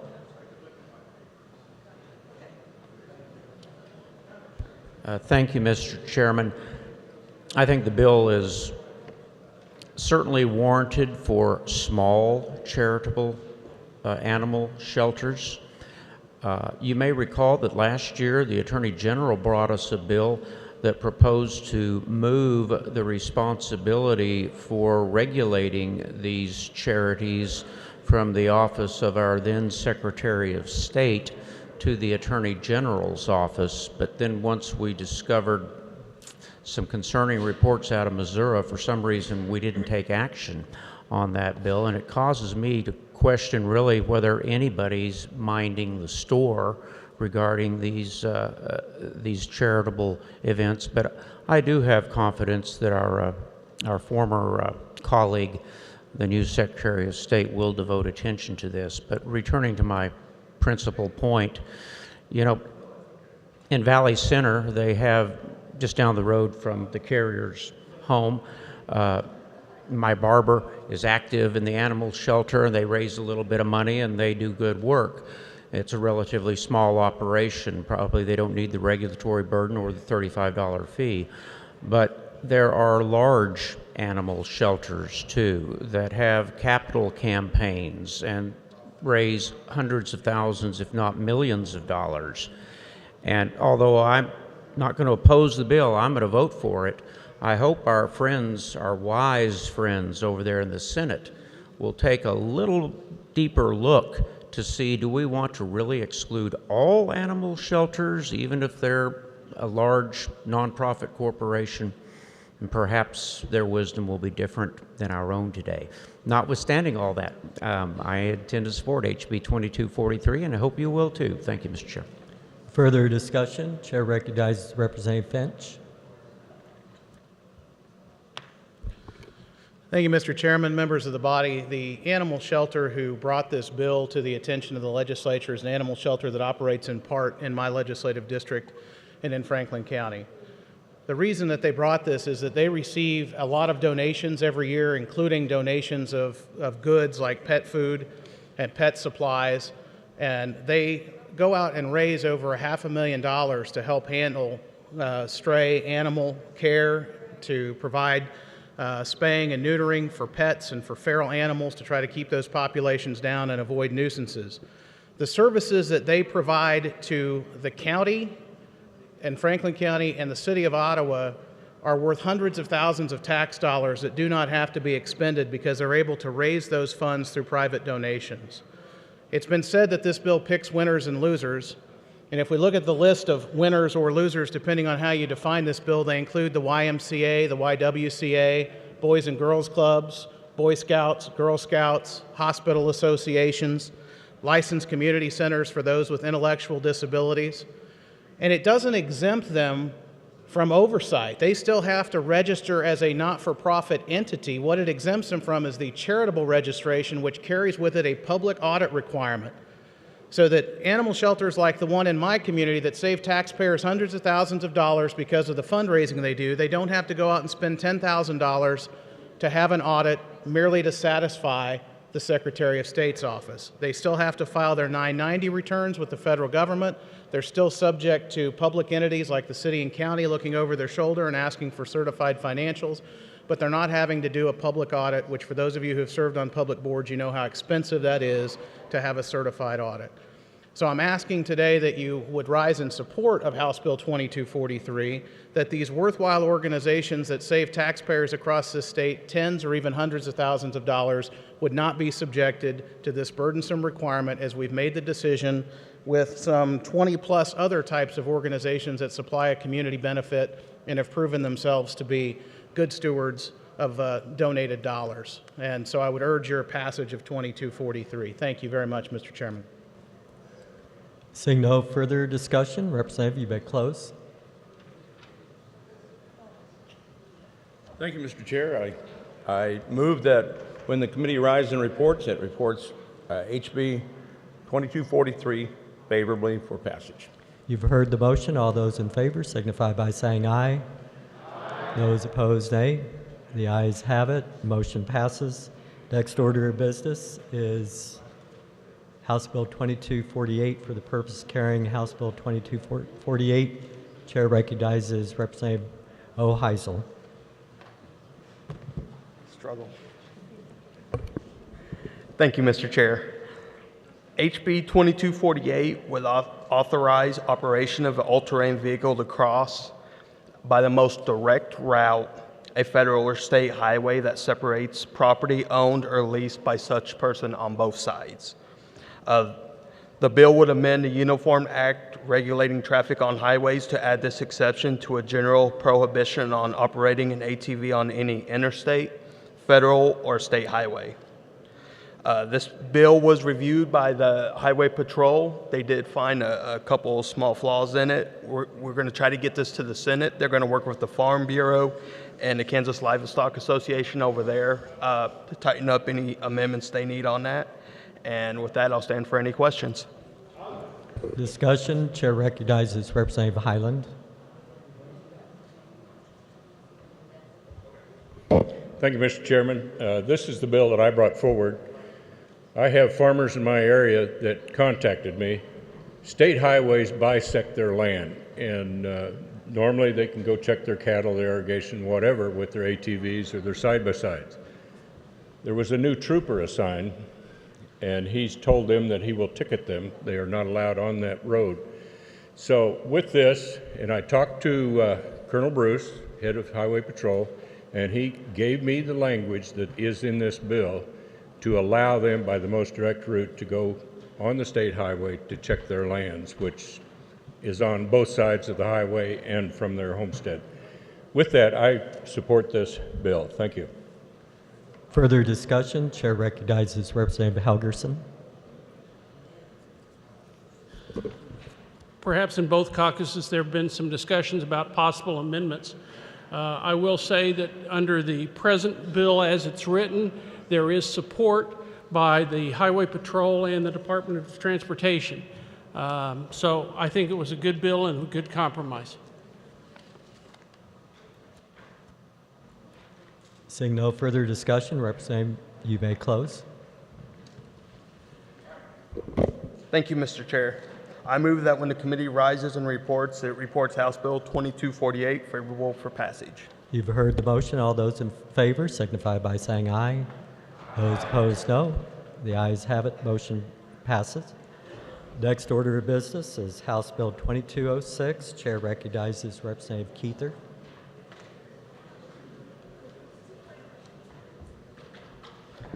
Thank you, Mr. Chairman. First of all, I want to say this is not my first bill. I'm just going to put it out there. I've only been here for a few years, but it's not my first bill. I also think, a lot of this came out of Franklin County, so if Representative Finch wants to come help me on this one, this is great too. But 2206 is makes changes to the bonding requirements for the statute surrounding cruelty to animals. Over 50 horses were removed from an owner in Jackson County, and the problem has been, where do you put all of them and who pays for their care?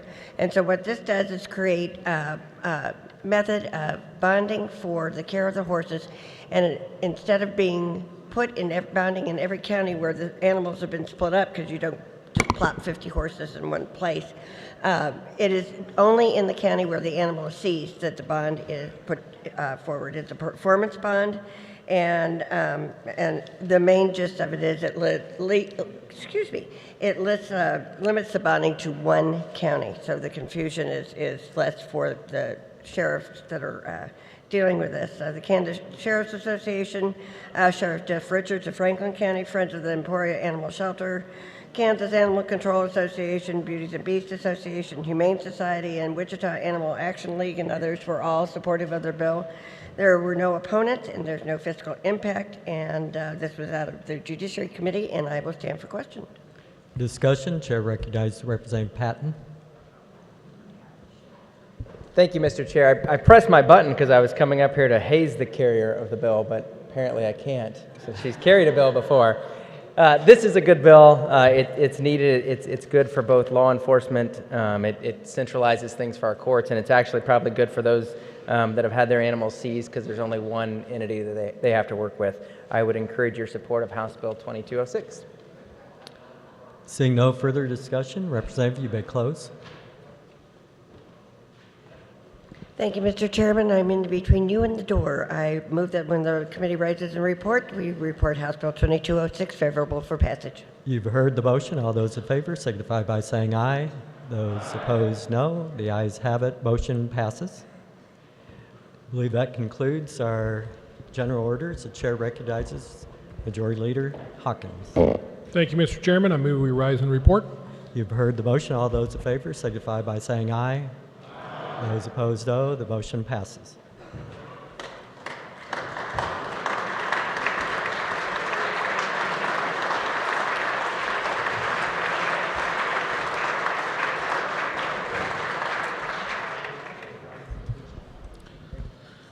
Clerk will read the committee report.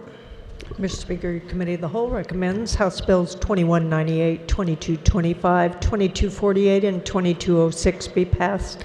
House Bills 2168, 2178, 2185, 2214, 2243 be passed as amended. House Bill 2173 be passed over and retain a place on the calendar. Speaker recognizes Representative Vickery for a motion to adopt the Committee of the Whole report. Thank you, Mr. Speaker. Move adoption of the Committee of the Whole report. You have heard the motion. All in favor say aye. Aye. All opposed, no. The ayes have it. The Committee of the Whole report is adopted. Are there announcements?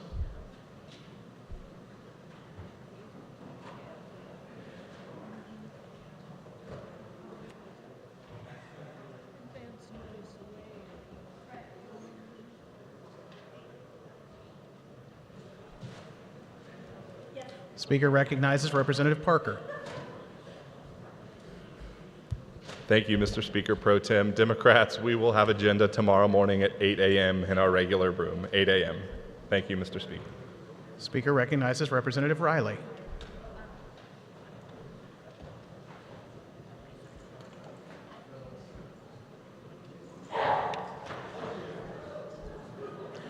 Mr. Speaker, I would like to announce that tomorrow morning, Wednesday morning, 7 o'clock until 7:50, we will have Bible study tomorrow morning.